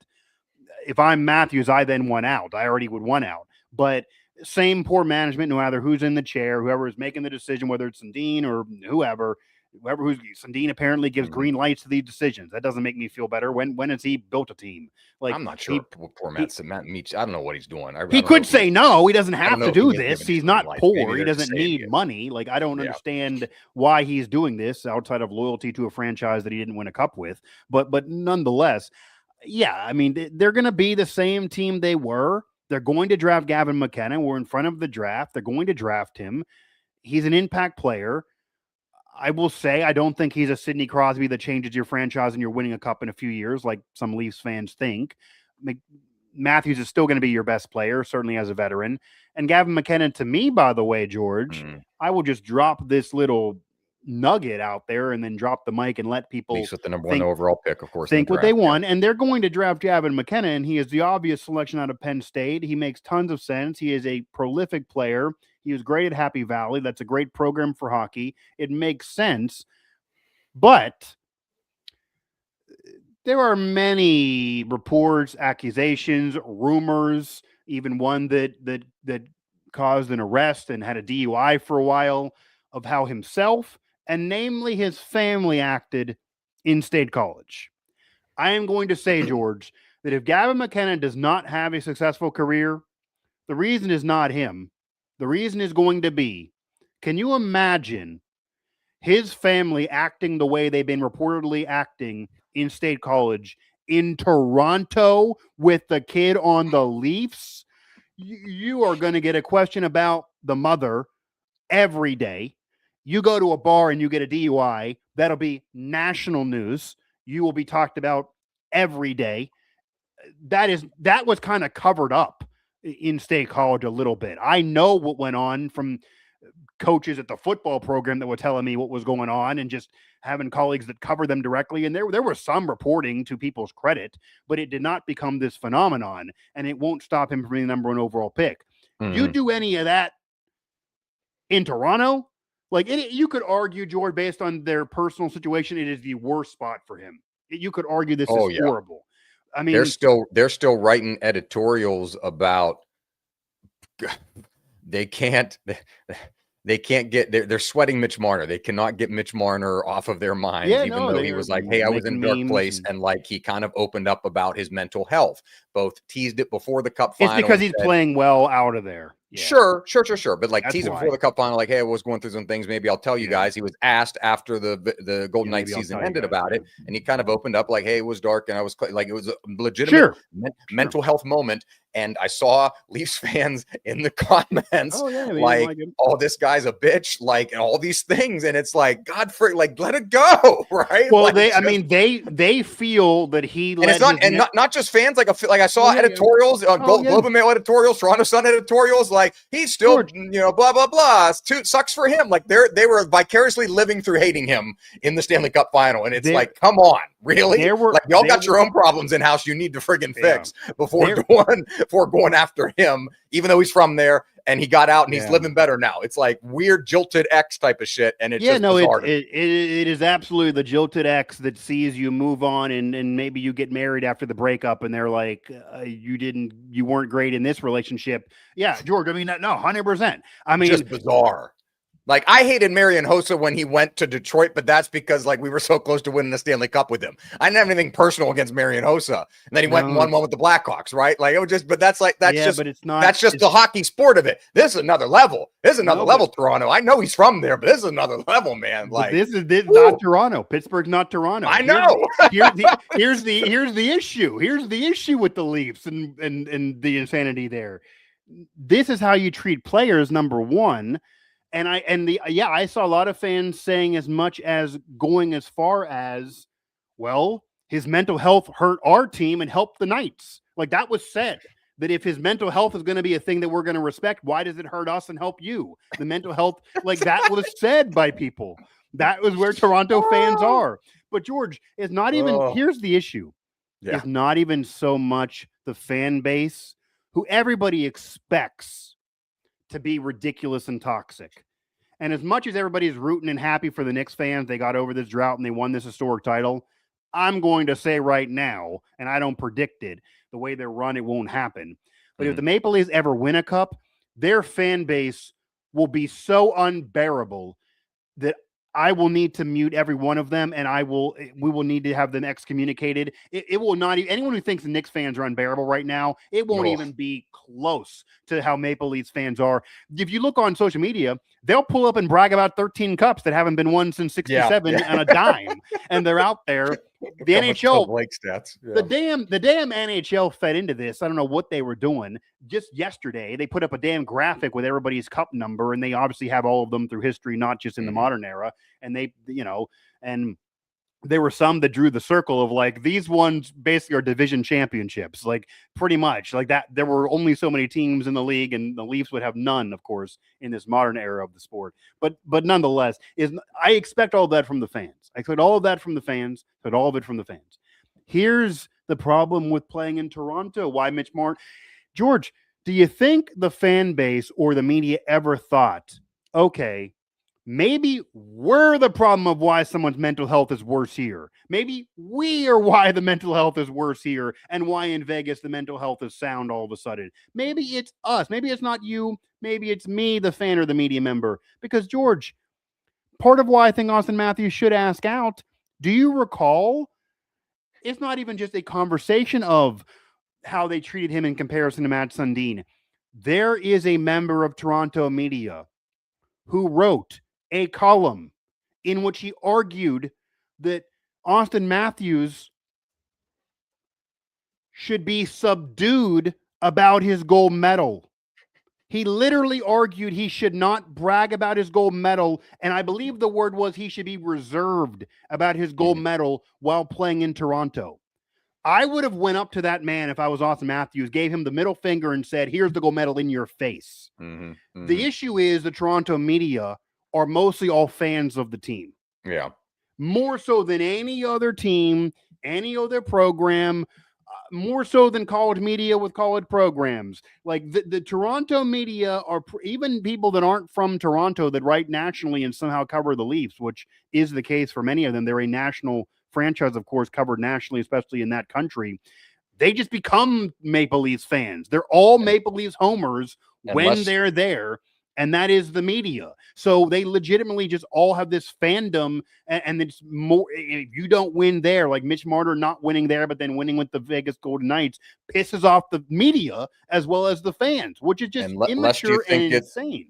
Lest you think it's recent, like the guys that come to James Van Riemsdyk, remember him going through it when he was there? Phil Kessel. Oh, this has been going on, yeah. Phil Kessel, Boston, testicular cancer, shows up in Toronto. Same thing. And then I just heard it. I only bring up his name because I heard a story. I can't remember the outlet, but the keeper of the cup, Phil Pritchard, and story I had not heard before. Even 10 years ago, the Penguins won the Stanley Cup 9 and 10 years ago, back to back.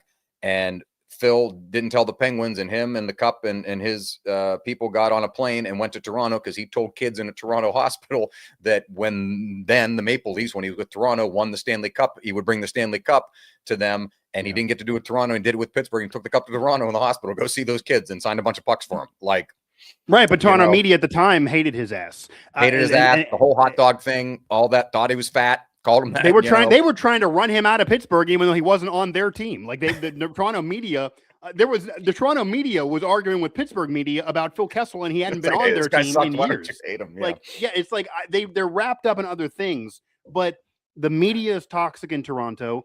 The fan base is toxic in Toronto. And of course, maybe there's some good guys out there, but for the most part, there's too much toxicity within the fan base and the media. And it makes it just not fun. I mean, anything aside from winning a cup is considered this atrocity when nobody's even been to the final since '67. Like, that's nuts. And somehow Matt Sundin, I'm being serious, somehow Matt Sundin has just overseeded all of this, and everyone just loves him. No one has a problem with Matt Sundin, but everybody else, everyone else, because he had to endure just like a lean. He was so good in the middle of a lean. He got to a conference final, but I mean, but nonetheless, but generally speaking, no, they don't blame him for any of the ailments, but yet Austin Matthews get blamed for everything, and they're very toxic there, so they're going to be droughting for many more decades, I'm sure. And this regime that's brought in now, as insane as it is, they'll be fired in 3 years probably, so no worry about it. But yeah, I mean, Toronto's doing the same type of thing now. They're overpaying, and they shouldn't have to, and that's just the life of the Maple Leafs. Before we totally get rid of the NHL offseason talk, because the NHL offseason talk has been, might have a good better than in a lot of recent years. It's been boring, kind of. This has not been a boring offseason so far. It's competing with even the NBA for the offseason conversation, despite Giannis and LeBron and what will they do. Not just because of Babcock returning, and not just because of what the Leafs are doing and different coaches moving around, and now even the Vegas Golden Knights. What are they going to do? They could do a myriad of things. Now, they did not win the cup, and they're that knee-jerk type franchise. But Dylan Larkin, and I've been previewing this and predicting this for a while, Dylan Larkin now has officially publicly requested a trade out of Detroit. And if you want, if you want, this also, by the way, is an example for Toronto and how to handle a situation like this. He's a hometown kid. Do you see anybody in Detroit threatening his life? Do you see any mental health issues there? Do you see any? I mean, it's not as toxic. It's the same scenario, but they're not getting as toxic as Toronto media. But nonetheless, Dylan Larkin, who is a Michigan native, a University of Michigan product, a guy who grew up loving the Red Wing teams that were championship contenders through his entire youth. He was a Red Wing fan, became a Red Wing draft pick, rookie year in the playoffs with the Red Wings on still a great team. Obviously, he's living the dream. He then embarks on this decade journey of futility that George is literally the worst stretch in Red Wings franchise history. It is the longest playoff drought in the history of that franchise, or for any original six team at any stretch ever. They just go from first place in the Eastern Conference in January to not in at all a few months later, going 9-20 some in their final month and a half of games, and an historic collapse. It was their second collapse in the past 3 years. They've had a cycle of coaches now, and Dylan Larkin says, I had enough. I went out. I talked to some friends during the Olympics. I won a gold there. I liked winning. I was a clutch player in the Olympics, and I want to get on a winner. He gives them a myriad of teams, and he wants out. But it's a very, very complicated scenario, by the way, and I'm not so sure he's going to get out, even though he wants out. Yeah. close out with a hockey side with another comment. At the end of the day, when you don't show up in Game 7s speaking of the Leafs, this happens. Whether it is 2021 versus Montreal, 2025 versus Florida, choking is in the Leafs' DNA. 100%. I unfortunately, I'll mention the 4 times it's happened against Boston. Those are even more prominent than the most recent ones. It is about choking for sure. It's a weird spot, and we're not anti-Leafs fans or even anti-Leafs. It's just like there's such a weird culture around it. I was in Toronto over. I'm anti-Leafs fans. Yes, I am anti. Oh wow, okay. Mike is anti-Leafs fans. I mean, the Leafs fans are maybe the most toxic in sports. I'm absolutely. Mike's anti-Leafs fans. Okay, we're not anti-Leafs. We're not anti-Leafs themselves. We just think they're making. Well, I don't know what we are. I'm going to say that I'm not rooting for the Leafs to win a cup here. I mean, I guess I'm Mike a Leafs is not. hater then. Toronto's a lovely city. I was there. Oh, I like the city. I'm not talking. Yeah, the city. I was there over Memorial Day weekend, and the Canes were playing the Canadiens, and so I went to Loose Moose downtown, one of the iconic hockey bars, and I was just there by myself. The Pirates were in town. I went to go see the Pirates play the Jays, and just sitting there talking with Jays have been in a World Series. The Raptors win a damn championship, and the country rallied around the Jays last year was awesome. Right. Yeah, and we were just sitting there talking with fans. A decent number of Canadiens fans, in there, not like overwhelming, right? Because we're still in Toronto, and was talking with these folks that were from Ontario and not Toronto, but a little bit further north. And, they're like, yeah, we're Leafs fans. And we kind of, it's weird because like we don't root for Montreal, but like, I mean, I see they'd become Canada's team at that point, and they had such a good run, right? And it kind of captivated not only the hockey world, but obviously Canada, and they were the final 4 team in there. And so, you got this weird dynamic that, you're not rooting for Montreal to win the cup, right? If you're a Leafs fan, but like it's a Canadian team, and so it was like a weird dynamic in the bar because there are some people that were like booing when the Montreal scored, and there were other people that were there like kind of rooting for it. So, but no, Toronto, wonderful place. The Leafs I don't want to call them the Cleveland Browns because the Browns have not had success. But like in terms of like the weird organizational, there's some similarities there, right? With just the way they've changed a lot of things over a lot of years. I think the franchise are similar. I think the Cleveland fans are much better than the Toronto fans, I will say. What I do want to ask, though, and discuss briefly before we get to recapping the show with West Virginia baseball and their historic run and memorable run and magical run to the College World Series. Dylan Larkin threw out 3 teams that he wants to go to. These 3 teams, shockingly, they're all good. Well, of course he wants to go for a winner, which I get, but these 3 teams, George, have no way of getting him in any type of solid deal that will help Detroit at all. I mean, these 3 teams it's going to be impossible, I would see, for these 3 teams to be bringing in Dylan Larkin when you're talking about Florida, Vegas, Minnesota, those teams. And I will also say that normally in sports, when a star player requests a trade, he gets out of there, whether NBA, even NHL, whatever. And if I had to bet, Larkin likely maybe will be playing elsewhere to start the season. But you got to throw the wild card aspect here of, if ever there is a executive to be so stubborn that would be very difficult to work with in a trade that you're requesting out, it is Steve Yzerman. As great as he is as a player and where his legacy is as a player, he is almost the worst executive you could want in general for your team. He is very gun shy to ever get aggressive. He does not want to ever change anything, even when clearly now they've been collapsing. He doesn't want to ever upset the apple cart that's not been good enough in the first place. He goes in press conferences after collapsing, George, and literally said he doesn't feel any pressure to win. They haven't been in the playoffs for 10 years. He's presided over 7 of them, and he feels no pressure to win right away. He even argued that what's the benefit of getting in the playoffs and losing right away if you aren't actually a cup contender? A lot. Getting in is better than not getting in. Like, what are we doing? So he is that executive that is not very aggressive, and you're going to stay the course, and you're going to keep on droughting, and he's been very unsuccessful so far with Detroit, and a lot of fans want him gone despite his legacy as a player. I'm pretty confident in saying, George, and you've argued on past shows, well, if you're Detroit, you just can't fire Steve Yzerman because he's freaking Steve Yzerman. That would be a hard conversation. If he had any other last name with that resume, he would have been fired years ago. He's done nothing there as an executive, despite what he did building up Tampa Bay's eventual dynasty. But why he's also a horrible executive to work with is he doesn't want to get aggressive to help your team win, does not feel pressure to help you win. But when it comes to trading players away, if you look at his Tampa Bay days with Martin St. Louis, or he had multiple players that requested out with the Lightning, he will drag it out.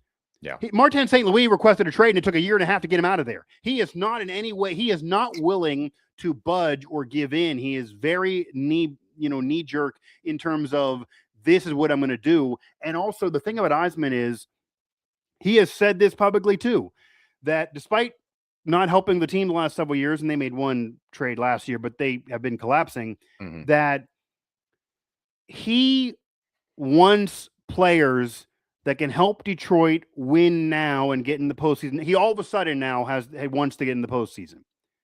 But he has a star player who's the captain, who's from there, who is a lifer, wanting out. The teams he wants to go to don't have really anything to give outside of draft picks. And Minnesota has a first rounder, but if you want to win right now, that doesn't help you. That's why I said at the open of the segment, Larkin wants out, and I get it. I sympathize. Yzerman is so stubborn, and Detroit wants players that help them win now and finally end the drought. I don't foresee how a deal can get consummated here. I mean, help me. This seems very impossible to appease everybody. I think for Larkin, it's posturing to start the conversation that perhaps there are more than 3 teams that he would entertain a trade to. And that's been rumored that we're going to name like 3 really good teams, right? So, hey, if you can make it work here, right? And that a list couldn't, like, you're not going to send him to St. Louis, right, or Columbus, but maybe Utah, who's on an uptick. Seattle. I don't, I'm trying to think of, who's a team that could break through. And it sucks. And it's, it sucks just like, I feel bad for Red Wings fans. I'm feeling bad for a lot of fans these days. I feel bad for Red Wings fans. Dude comes home from the Olympics with a gold medal. He's from Detroit. He's from Waterford. And then they collapse right after that. He's the captain, and then they collapse, and then you want to leave. Like, it's kind of... There are some that have criticized him. He doesn't have to be the charity case, but like part of me is like, don't you want to be a part of the solution because you're freaking from here? And like you can, they would build a Dylan Larkin statue if he's from Waterford and leads them to a Stanley Cup and stick it next to all the greats, right? But here's the issue, George. He's been... It's very Pollyanna of me, but I get it. Like, but I'll give another exaggeratory word. He's been literally victimized by one of the greatest franchises in pro sports history. He has been victimized to the sense of he has been forced to be. They've been in neutral for years now. Yeah, as we've talked about. Dylan Larkin has literally been the captain and been the face. He is the face of the. This is factual. He is the face of the worst decade in franchise history. This last 10 years is worse than the 80s. Because this is 10 years in a row of no playoffs. In the 80s, they would get in and lose. They're not getting in. No. Like, if they would have got in this past year, I would imagine Larkin wouldn't be requesting out. Because even if they don't win a cup and lose right away or get swept, he'd be thinking like you. I know I'm now 30, but if I can, now we're progressing. Now there's a light at the end of the tunnel here. Now there's something forward. I can feel something. Yzerman cares a little bit now, and maybe I can do it here, and I don't want to leave just yet.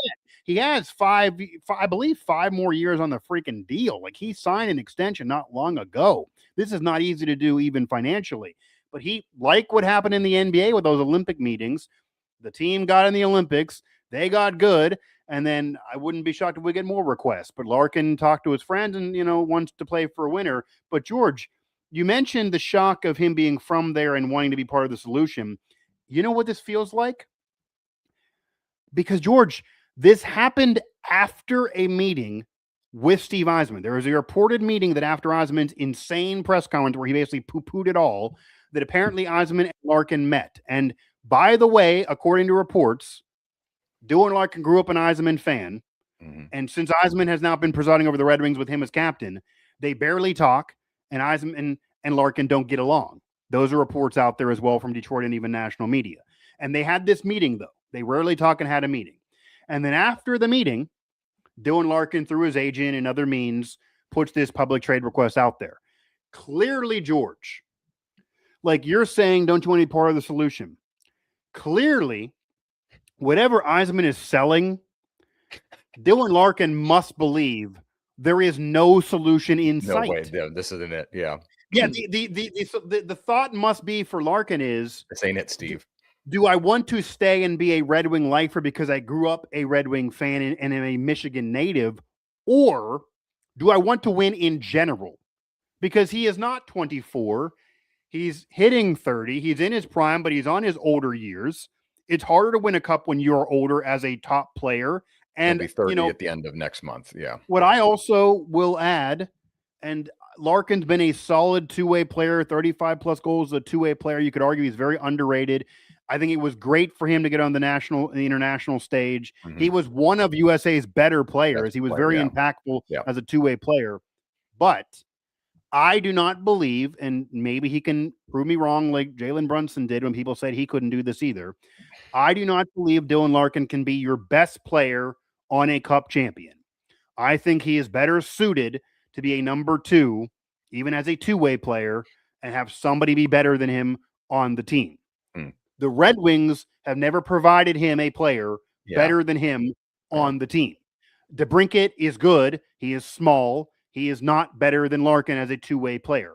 Larkin is the best and the face of the franchise, unfortunately, during the worst period for franchise history, and that is how we're here and why he wants out. And yes, it sucks as the captain and leadership, but I don't begrudge him asking out as a captain. I know some fans think that if you're going to wear the C, you can't ask out.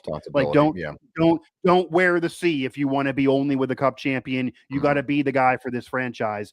But he's been doing it for a decade. It's not like he just started yesterday. He's been doing it for a while. He put in his time, and their collapse this year coincided with when he got hurt. Whenever he was healthy, he was producing. Whenever he got hurt, they couldn't win games. Maybe that's unlucky, but Larkin probably is viewing it as, we're just not good. Steve Yzerman said we got to get better players. Who is employed as the job to get them? It is his job. Like what? It's literally his job. So again, if the Ilitch family loves Steve Yzerman like a son, as it said, and they can't fire him or just can't fire him yet, then I kind of think this had to happen to throw some stain on Yzerman. But what I do want to also ask is, because it's very complicated because of what they want and the teams right now that he has on the board, and even, more can be added, but he wants to go to a winner. Number one, do you believe Dylan Larkin is traded? Do you believe he's eventually traded? Maybe not till the deadline. Okay, so you believe he's eventually traded, but not at the end of the summer. I don't think it's going to happen this offseason. No, that's a better question. Then, do you believe he starts the season with the Red Wings? He's 4 years in. He's got 4 years left on this deal. $8.7 million still on it. So if he is traded right now, whoever would get him would have him through 2031, which is great. But 8.7. Is a lot. Right. So then that's a better way to ask it then. So if somebody would say, is he on the Red Wings game 1 of the season? You think he is on the Red Wings game 1 of the season? At this rate, it'll be as your captain who wants out. If he's not, it's going to take a third team and a money dump to make it happen. So here's my other question, and this is where Red Wings fans' ears are going to really perk up, and this is what's been discussed with Detroit local media a lot. Mm-hmm. You are 10 years into this freaking rebuild. They admitted they were going to do a rebuild after the cup teams, but we all can agree this is too damn long. It shouldn't be going on. Their wheels. It shouldn't be going on this long. You're floundering. You're collapsing. Spinning their winged wheel. Right, and the winged wheel has fell off long ago. Okay, it's not going down the highway. You need Ford to create you another car because this one has crashed. So you're a decade into this. To be fair, Yzerman's only 7 years into this. But by the way, he got there in 2019. Like he's 7 years in. That's a long time. So even if you put only 7 years on Yzerman, fine. You got to agree here, I'd imagine, that even if you got to trade Larkin because your captain wants out, he's older, you're going to give him the respect and trade him, even if it's at the deadline. Even if you're going to trade him eventually, I would imagine you cannot do that in a futures deal, meaning You cannot have the piece back to you be anybody's first round pick. I don't even care if it's Gavin McKenna. You cannot have that be anything that is about rebuilding again, right? Like this cannot be it's got to be known commodities. I don't think it's assets and picks. I mean, maybe there's some second or third rounders in there just to make it balanced, but it's got to be known. There's got to be names. It's got to be names. That's what I'm saying. So then the other question here is, or any of these other teams that he named going to give up to make this that's happen. what I mean. So, if those teams want to win the cup next year, who the hell are they giving you? They're not going to give you their star players. Vegas is not going to give you anybody of note, nor will Florida, nor will Minnesota, who wants to keep it moving. I mean, the only way you do the Minnesota deal is that they're giving you Quinn Hughes. Like, they're not going to do that, obviously. Bill Guerin, of course, built Team USA and is Minnesota's general manager, so obviously a tie. He knows Larkin, there, but again, Minnesota's in a nice place, and they ran into a very difficult Colorado team in this playoff. And there are people who have said that apparently Dylan Larkin and Quinn Hughes are really close friends. You know what I would offer? Well, no. Here's what I would offer as a comeback to Osman if he gives one, because if you remember, do you remember that when he traded Martin St. Louis, he held a very odd press conference where he was very honest, and he sat there and said, what are you going to do? I wasn't going to give him up for nothing. I know he's a Hall of Famer. He wants out. Like, well, my hands are tied. If any of those comments are said by Osman, especially about Minnesota, you know what the comeback is? You know what would have been better than trying to get Larkin to his friend in Quinn Hughes, but that being very difficult to do? Remember when Quinn Hughes was not on Minnesota at the beginning of last season? Remember when Quinn Hughes wanted out? And remember when there were reports that Quinn Hughes wanted to play with his friend Dylan Larkin on Detroit, and you didn't get him? You didn't bring him aboard, and there were reports that they had an offer for him, but it wasn't as good, and they weren't. George, isn't this breaking news? Osman wasn't willing to give up with enough. Like, that's been his tenure there. He doesn't want to give up enough. He could have had the Quinn Hughes Larkin partnership on Detroit, but since he said no to Quinn Hughes, who now loves it in Minnesota, now that's where Larkin wants to go. So again, your fault, Eisman. But do you believe, if you think he's eventually traded even at the deadline of next year, that so you believe this has to be a proven player coming back to Detroit in terms of a player that could help him actually get in the damn postseason? Like, you cannot do this as draft picks. So my question, and good comment to that end as well. Before Larkin gave his list, I would have said a 3-team deal involving Kotkaniemi of Montreal and Larkin, where the third team gives their underperforming star to Detroit. Larkin goes to Carolina. Larkin's been another. Carolina's kind of, even though he didn't list them, Carolina's been another team that's like, hey, because Carolina's got some assets they could sure, they just won the cup though. I mean, do you want to join the cup champion? But then that happened, right? So, like, I mean, that's a thing. Like, do you want to join the cup champion? It's not. There's. I mean, very little likelihood 1-for-1. The Penguins could take on the salary. Pat Berson's his agent, who's also Sidney Crosby's agent, but the Penguins aren't going to trade them. Penguins aren't going to trade Detroit anything, even though the Penguins have a bunch of draft picks. The Penguins have been brought up a lot. I've seen a lot of Penguin fans bringing up Larkin a lot, and obviously a two-way player for a team that Penguins don't need more goals. They need defense. No, they need Larkin. But Larkin is a two-way player. You can make an argument, even with Crosby, as legendary as he is in his older age, that Larkin would be the best overall, but the best two-way player on the team. Like, so it's like Brian Russ comes to mind, I guess. Like, no, but that's what I'm saying. Like 2-3 years ago, like Jake Gensel for Dylan Larkin probably would have made a lot of sense a few years ago, but not now, right? But there are a lot of Penguin fans bringing up Larkin's name, and I have seen a lot of Brian Russ in the deal, and he's become a solid player. If I'm Eisman, or if you're Eisman, I don't feel Brian Russ is enough as the top player coming back. Again, he may not admit there lies the problem. Pressure. He may not admit the pressure. It's there. I mean, George, I said this last year, and you said you can't fire Eisman. I'm going to say it again. If they do not make the playoffs next year, you need to fire Steve Eisman. This really got to be it at this point. Yeah. So my point is that if that is the case, I don't think Brian Russ is enough. Here is the Oh player. no, I agree with you. Yeah, that's why. No, I'm not saying you it would have to be disagree. Brian Rustin like picks from Pittsburgh, and then a third team comes in somehow. Penguins can eat the money portion of it, but they don't have. And Kyle Dubas doesn't want to give up things, right? So right. So like the only deal that can somehow make some sense to me, but I could see Red Wing fans still not loving it because Larkin obviously is the home state kid. But yeah, production wise, this could make some sense. So Robertson with the Stars is a restricted free agent. He's been snubbed on Team USA, but he scores 40 freaking plus goals. He actually scores in a better clip than Larkin. Robertson, also tangentially tied to the Penguins, also has Pat Brisson as his agent. Well, I understand, but what I'm saying is that if you're doing a trade for Robert, the only player that I could see getting back of a team that Larkin has even been rumored to quasi be interested in, because he's mentioned the Stars if he had to expand the deal, would be Robertson.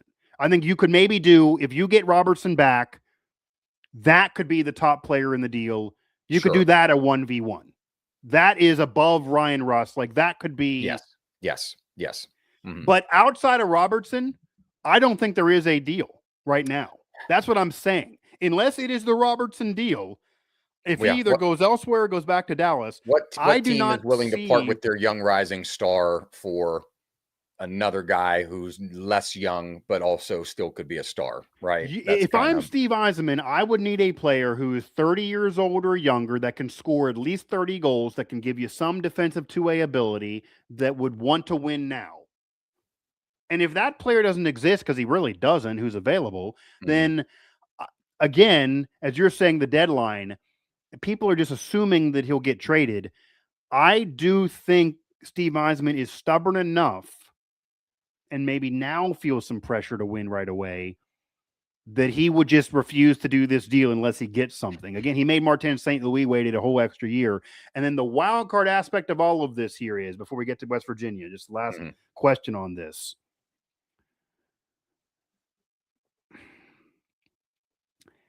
Is there any realm of possibility, because they do need to add players? There is cap flexibility with Detroit as well. They could add.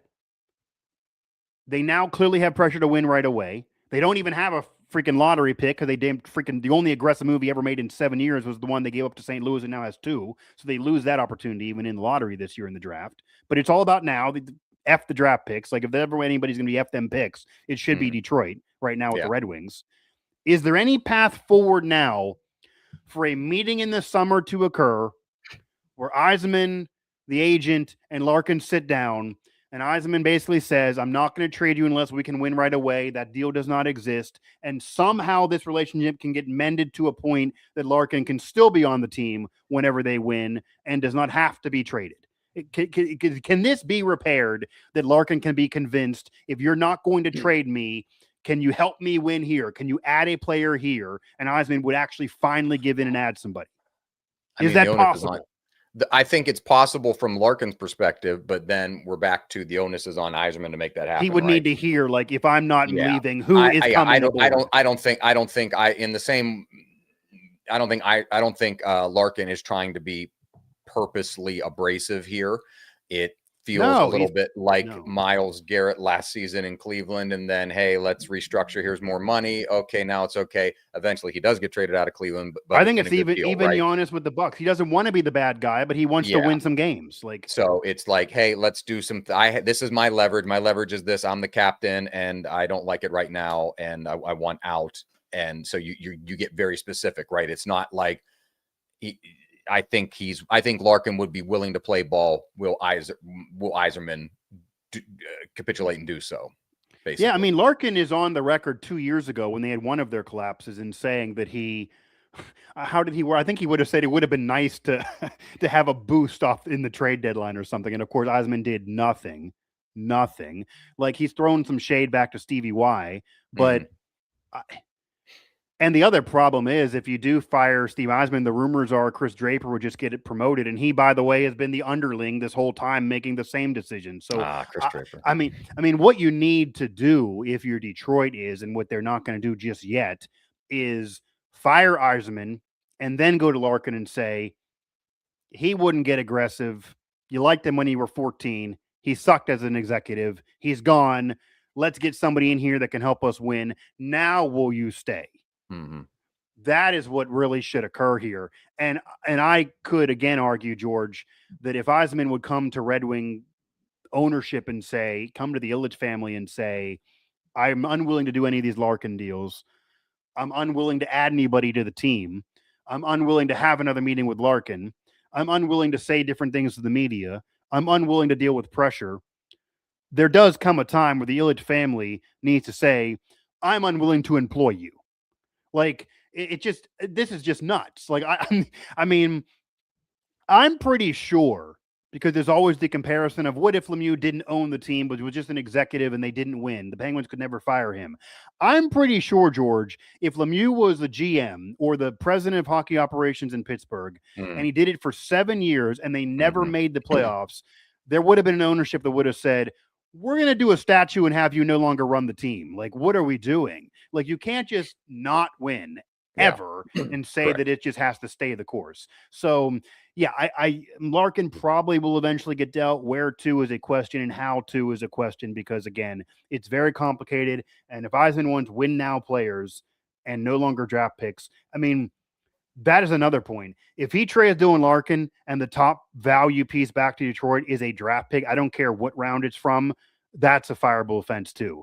He has to get a proven player back, and I don't see that occurring. So I don't know. The only dangling chip out there, that when this connects to our earlier conversation a little bit about McDavid, I guess this has been I believe Elliot Freeman has floated this as a joke, but the only way that this would save it all, with or without Larkin, is if Yzerman has been storing all of this money to wait for McDavid to ask out and then go sign McDavid.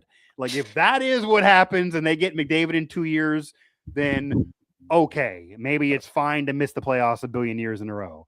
But aside from that, this has been all for naught. So on a happier note, the greatest season in WVU baseball history occurred this year as they went to the College World Series for the first time.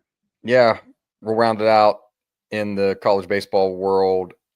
West Virginia reaching the College World Series, reaching the Final Four at the Men's College World Series before eventually falling to North Carolina in the double elimination bracket. They were able to beat Troy twice, lost 2 games to UNC both times, and they head home after capturing the hearts of America. Yeah, galvanizing the country. They did it more than the Knicks, if it was that possible. Yeah, transcended the normal passion that Mountaineer fans have for their sports and the pride they have for their teams, and turned into a nationwide celebration of the program unexpectedly, both on national television and NBC Nightly News, as well as local media in Nebraska, and the folks in Omaha kind of rallied around West Virginia as their team of choice in a College World Series that had no returning entrants from last year's College World Series. So it was new, even though you had some name programs in there, it was new across the board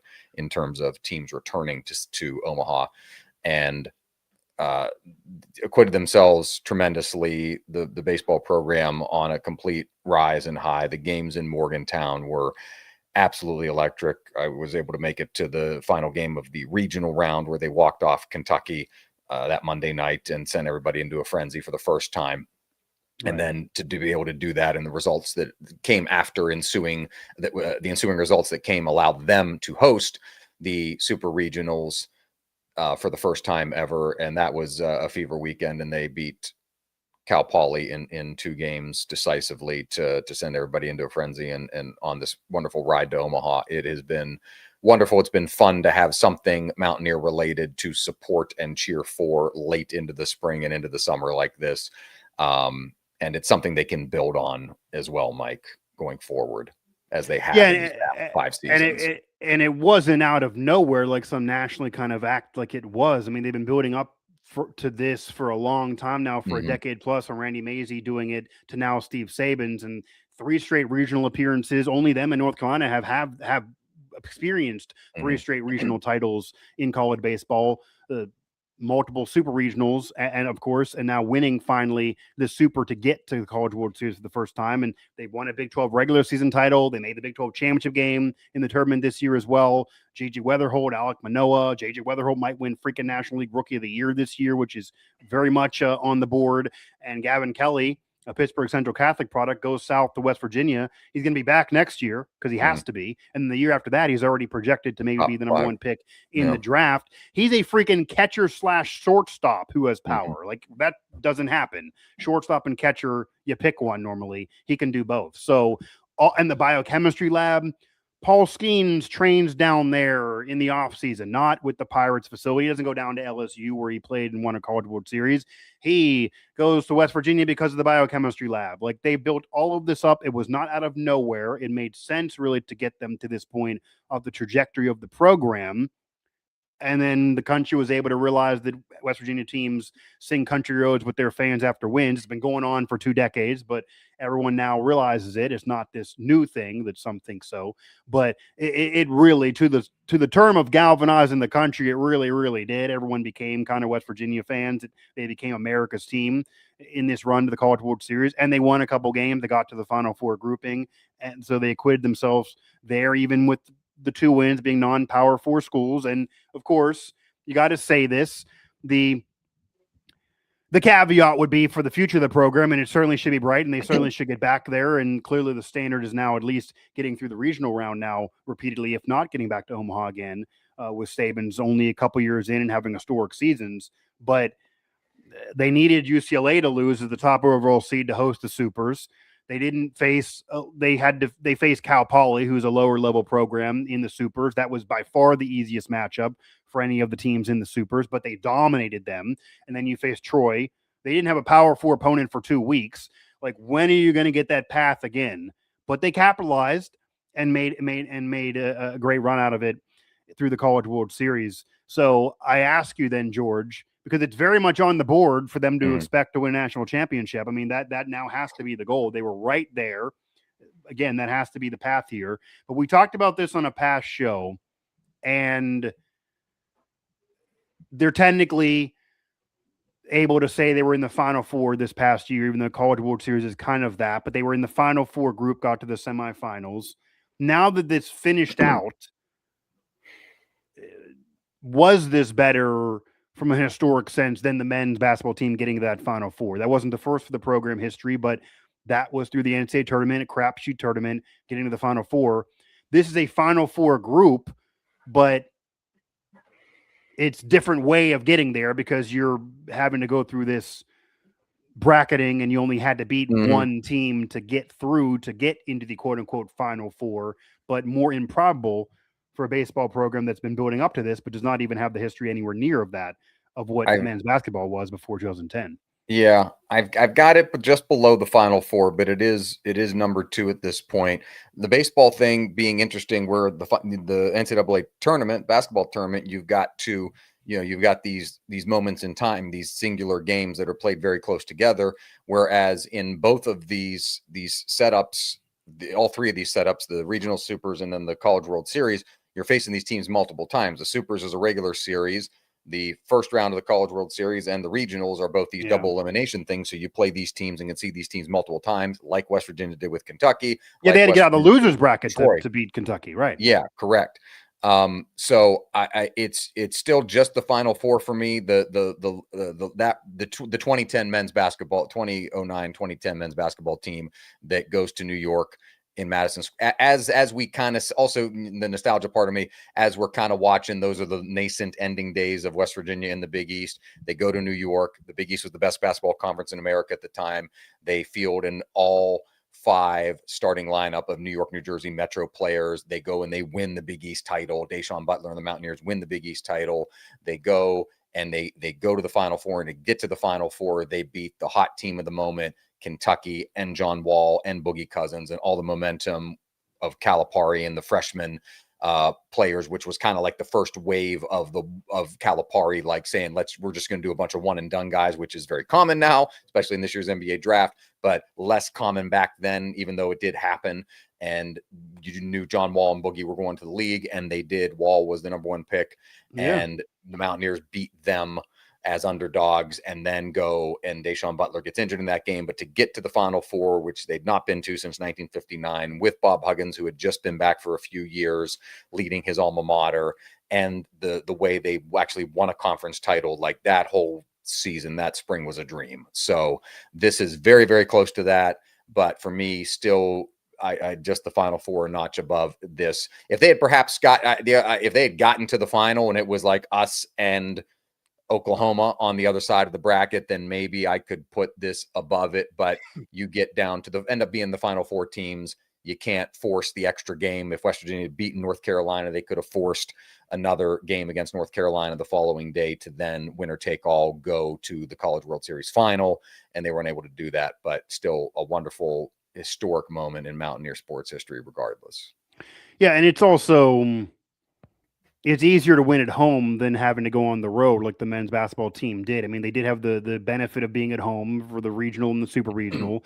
They, again, had to have UCLA lose to have that set up, because if they beat Kentucky and UCLA wins, they're obviously in Los Angeles. They're not in Morgantown by any means. Mm-hmm.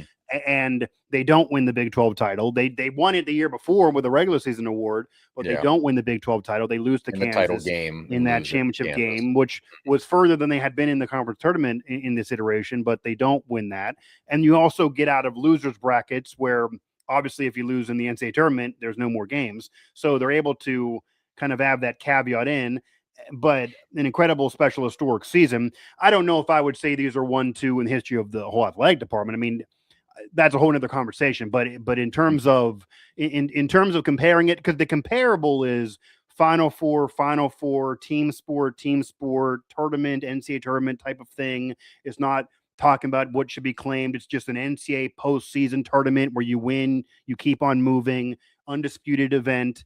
That's an easy comparison. Yeah. The basketball run, baseball run, this even more improbable, although this maybe could keep on moving. And then that was, I mean, there was much more history behind the basketball program, despite being peaks and valleys, than even behind this. Granted, 100%, 100%, yeah. So, like, if somebody would have told you when Huggins got there, you know, we can't do this, but it was not as improbable for Huggins to recruit a team good enough. He had already been to a Final Four in 92. 100%. Yeah. He was already a Hall of Fame coach. Getting to the Final Four is very, very hard, but it's not like it's insane. You're coming off the Beeline era, which had multiple. They were in the Elite Eight. Like, they had they were rough a couple years before Huggins, but they had the Elite Eight the year before they won the NIT. I mean, if somebody would have told you in 2007, after Beeline left after the NIT, they'll go to the Final Four 3 years later, you might not have believed it, but it wouldn't be like that's insane. You could, yeah. Mm-hmm. Whereas if somebody would, even as good as the baseball program has been in recent years, from Maisie to Sabins, even when they were getting in the regional a few years ago and they were a Big 12 contender, if somebody would have told you 3 years ago they're going to go to Omaha and be one of those Final Four, I would have still said that's probably a step too far. Yeah, like it seemed like a regional appearance kind of was the ceiling. And that was a major level that was not near to what the SEC schools and Pac-12 formerly schools were doing, just because of geography and scheduling's harder in a northern school, etc. And finances and all that much better in the SEC for college baseball more than even the other teams sports. Can be outdoors year round, where you're just not in West Virginia. You can do indoors, but of course it can't replicate, right? So but I mean, all those handicaps, I mean, that's the thing. I mean, they're by far the most successful northern college baseball program of recent years, not even close. I mean, to do what they're doing as a northern school, the closest being North Carolina, who is certainly further south.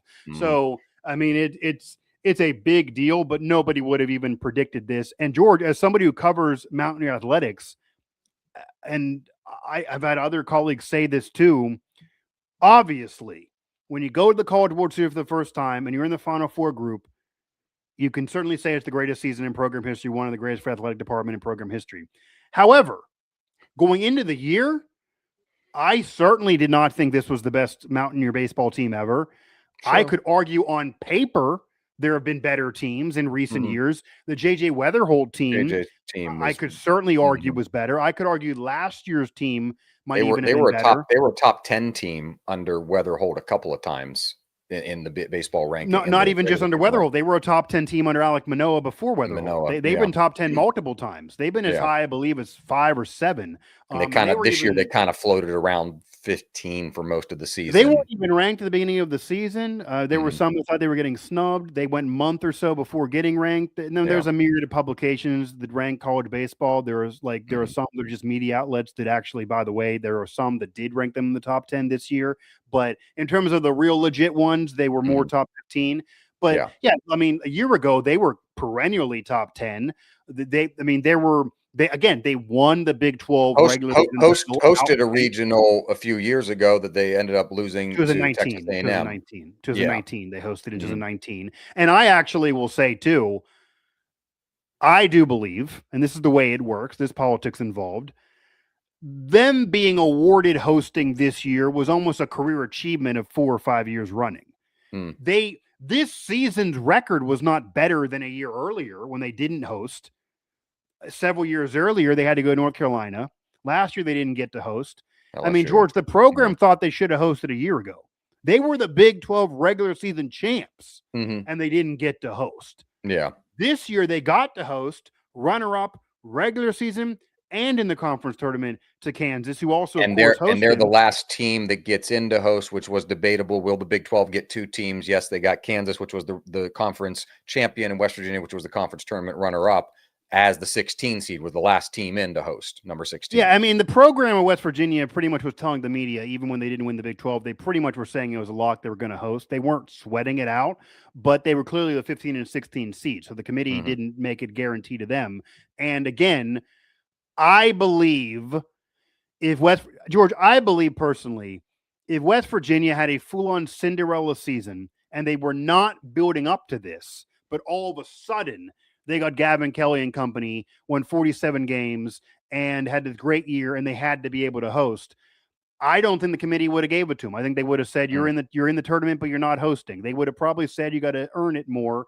They paid their dues, for lack of a better description. I think they kind of paid their dues the last several years to earn the ability to host now. They took advantage. They almost didn't. They almost blew it against Kentucky. I mean, that would have been a disappointment. That would have been a pretty disappointment to not get out of that regional hosting.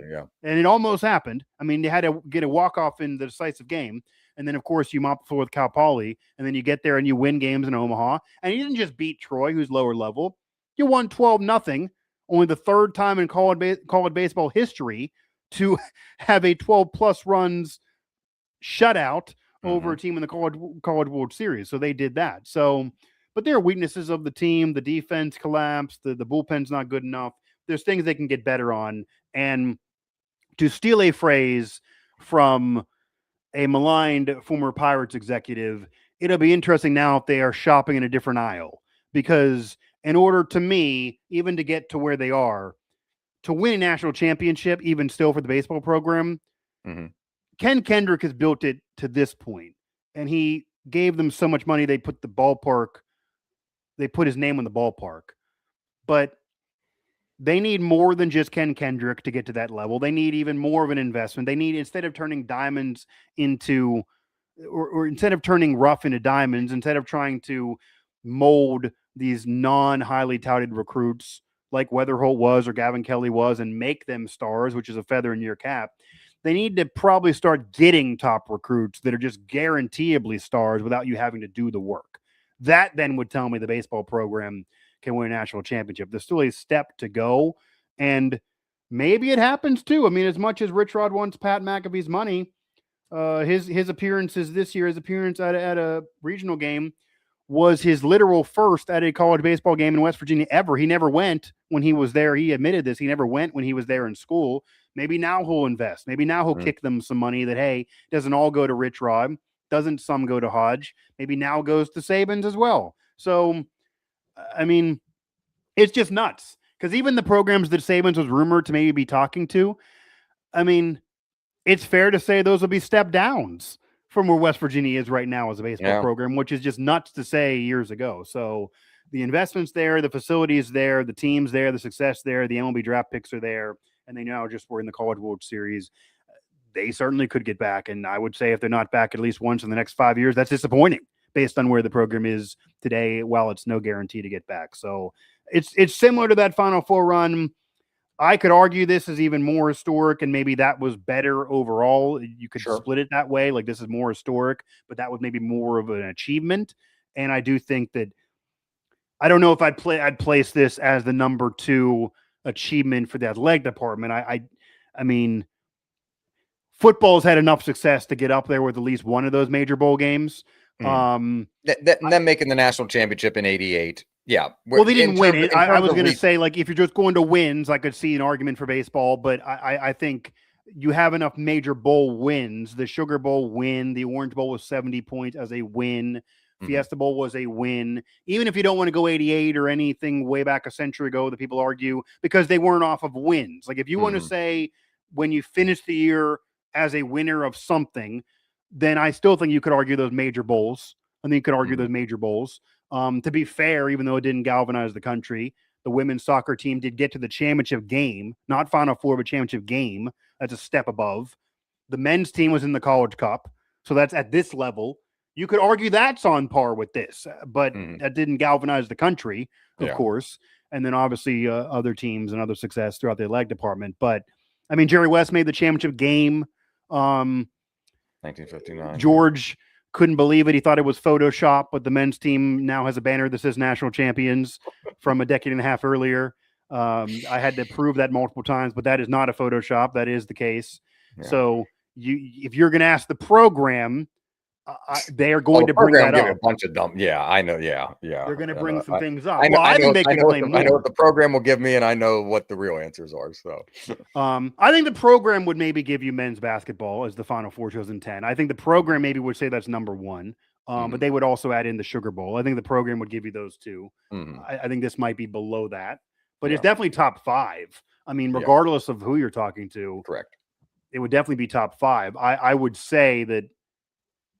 Just off of pure wins, I would probably say the men's Final Four. I would probably have Sugar Bowl above this. And then it's hard to not have a football major bowl in your top 2. Sure. It'd be one thing if you didn't have a major bowl in football, but to have multiple, especially in recent consciousness. And then, if you want to talk about the Peach Bowl in 75 or whatever, but to have that Sugar Bowl, it doesn't have any stain of what the Fiesta Bowl does because of 13-9 and the Orange Bowl, you could certainly argue because of the 70 points. I mean, that's nuts over that team. I think either one of those you could argue, and galvanizing a fan base, that Sugar Bowl title did that. I mean, it didn't get through the country, but it did that for the fan base as well. So and you wonder what this would have done galvanizing wise if it wasn't coming off of a rougher period for both men's basketball and football. Like, this wasn't off of the height. This is 6-7 years of not being ranked. Even women's basketball, I mean, if they would make a run, I mean, they just hosted as well, but didn't get out of their regional. So they're up there too. But yeah, I'm in all seriousness, as we close the show, even if you would give the program their 42 claim, and even if you would give in to people that argue that they should claim that football from 100 years ago, even if you give into those, I would still say the men's Final Four is still the top. I mean, in this modern era, going through that tournament, I would think they would even put it up there, but I would still go below the Sugar Bowl. And with how successful that overall season was.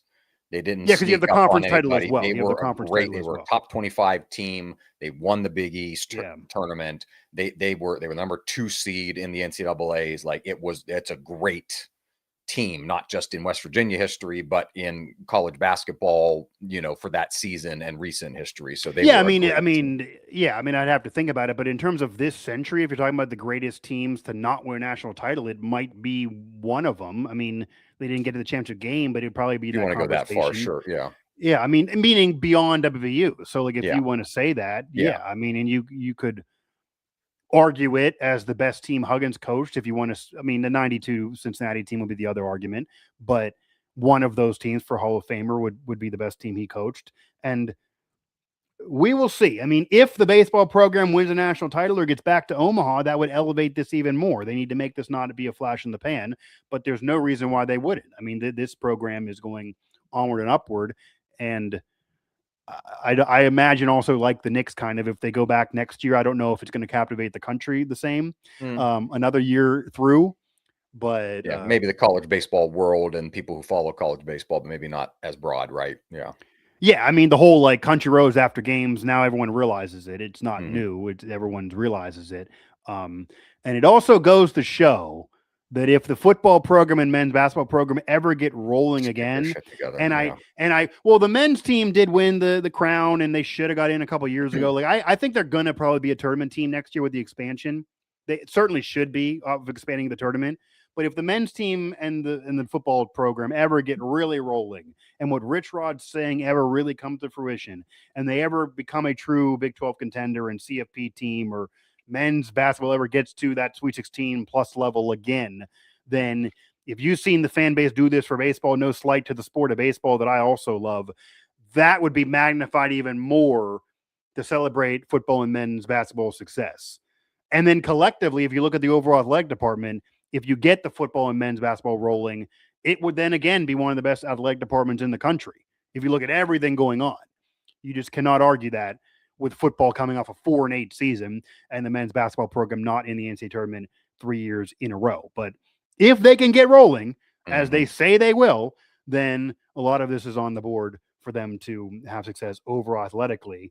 But that's yet to be seen. But the one coaching decision that was not hard for Ren Baker because it was an ascension from Randy Mazey to Steve Sabins has been right now the most successful. But yeah, the country is now aware of Country Road. So it was even at the World Cup. It was even at the World Cup. As random as that always is to me when it just happens at a random event that has nothing to do with West Virginia. But yes, it was at the World Cup already. That put a nice World Cup size bow on this edition of the Howitzer and Buzz-sasw show. A reminder to find us wherever you get your podcasts on Apple, TuneIn, Spotify, and more. Search Howitzer in your favorite podcast app to find us. Also, a shout out to the Hyphen Podcast Group, bringing great podcasts to the people. B-Hyphen and the Jordan Clan and all the Sound Vision folks. They had a reunion Juneteenth show in Morgantown tonight. Would have loved to have been there. Hope to see the snaps and everything out of it. Yeah, that would be cool. Did some big things when we were in school, and they had a pretty cool show planned to get together planned. So shout out to all of them and to the Hyphen Podcast Group on socials and .com. Yeah, I will forever bump the champion as we discuss some champions and some close call champions on this edition of the show. Of course, you can find the HBS everywhere you get your podcasts. You can find us on social media at Gerbo3, at Mike Asti 11, at House of Buzz-sasw for the show handle. And I now am going to enjoy a Father's Day weekend and a relaxing Father's Day weekend. Going to have some Minio's pizza to go to Pittsburgh, go to a pool, maybe golf a little bit, and enjoy another Father's Day weekend for myself.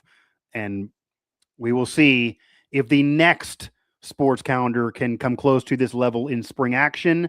And I will say, when we're debating on greatest and what's the best and where things rank, the people that are saying, as great as this June has been, as we're closing it soon, people that are saying this has been the greatest sports June of all time need to watch a 30 for 30 on June of 1994. This will never get to that. This did not get to that. There is no chance of this getting to that in the remaining days. No way. No way. It's not to that. I understand the Knicks won and the Knicks didn't win then and the Rangers did win. And nah. Arnold Palmer, Griffey matched the Babe Ruth record. O.J. Simpson down the freeway accused of double murder. Then you have the World Cup. Arnold Palmer's last U.S. Open. That June wins it all. The only way this can have a chance is if you get Michael Strahan or somebody fleeing from an accusation of murder. I was about to say, there's still time for beloved national somebody character to do horrific things. I don't know. My guy that compares to OJ for the country would be Michael Strahan. He's in the public consciousness. He's transcended sports. He's on Good Morning America. He's loved by everybody. He has the freaking gap in his tooth. Tom Brady is driving. Now he's polarizing. OJ was popular to everybody, like Michael Strahan. Not everyone loves Tom Brady, but yeah, if you get somebody down the highway and we get into the trial of the century, maybe we could compare it. But even then, I would need somebody to match a Babe Ruth record, and I guess Ohtani does that. So maybe we need another one from Ohtani. But Griffey had the most home runs for a month, matching Ruth. That 94 June, George, I might even watch that 30 for 30 just for enjoyment's sake. That 94 June may never be matched, but I'll give you this as the second greatest June in sports history, maybe. And it's been a wild June. I don't think July can touch this. So it's been a great June, but anyone who's a history buff, look up June 1994. Like, what are we talking about here? June 1994? Look that up. OJ wins it by himself almost. Like that's part of this. West Virginia colored baseball gets added in maybe, but we need an OJ in order to have this be the June topping 94. You need an OJ situation. This has been another edition of the Howitzer and Buzz-sasw show, where we conquer free agency, super regionals, and sports radio. Yeah, especially when it's a galvanizing affair or when the news gets really, really asinine. One day at a time.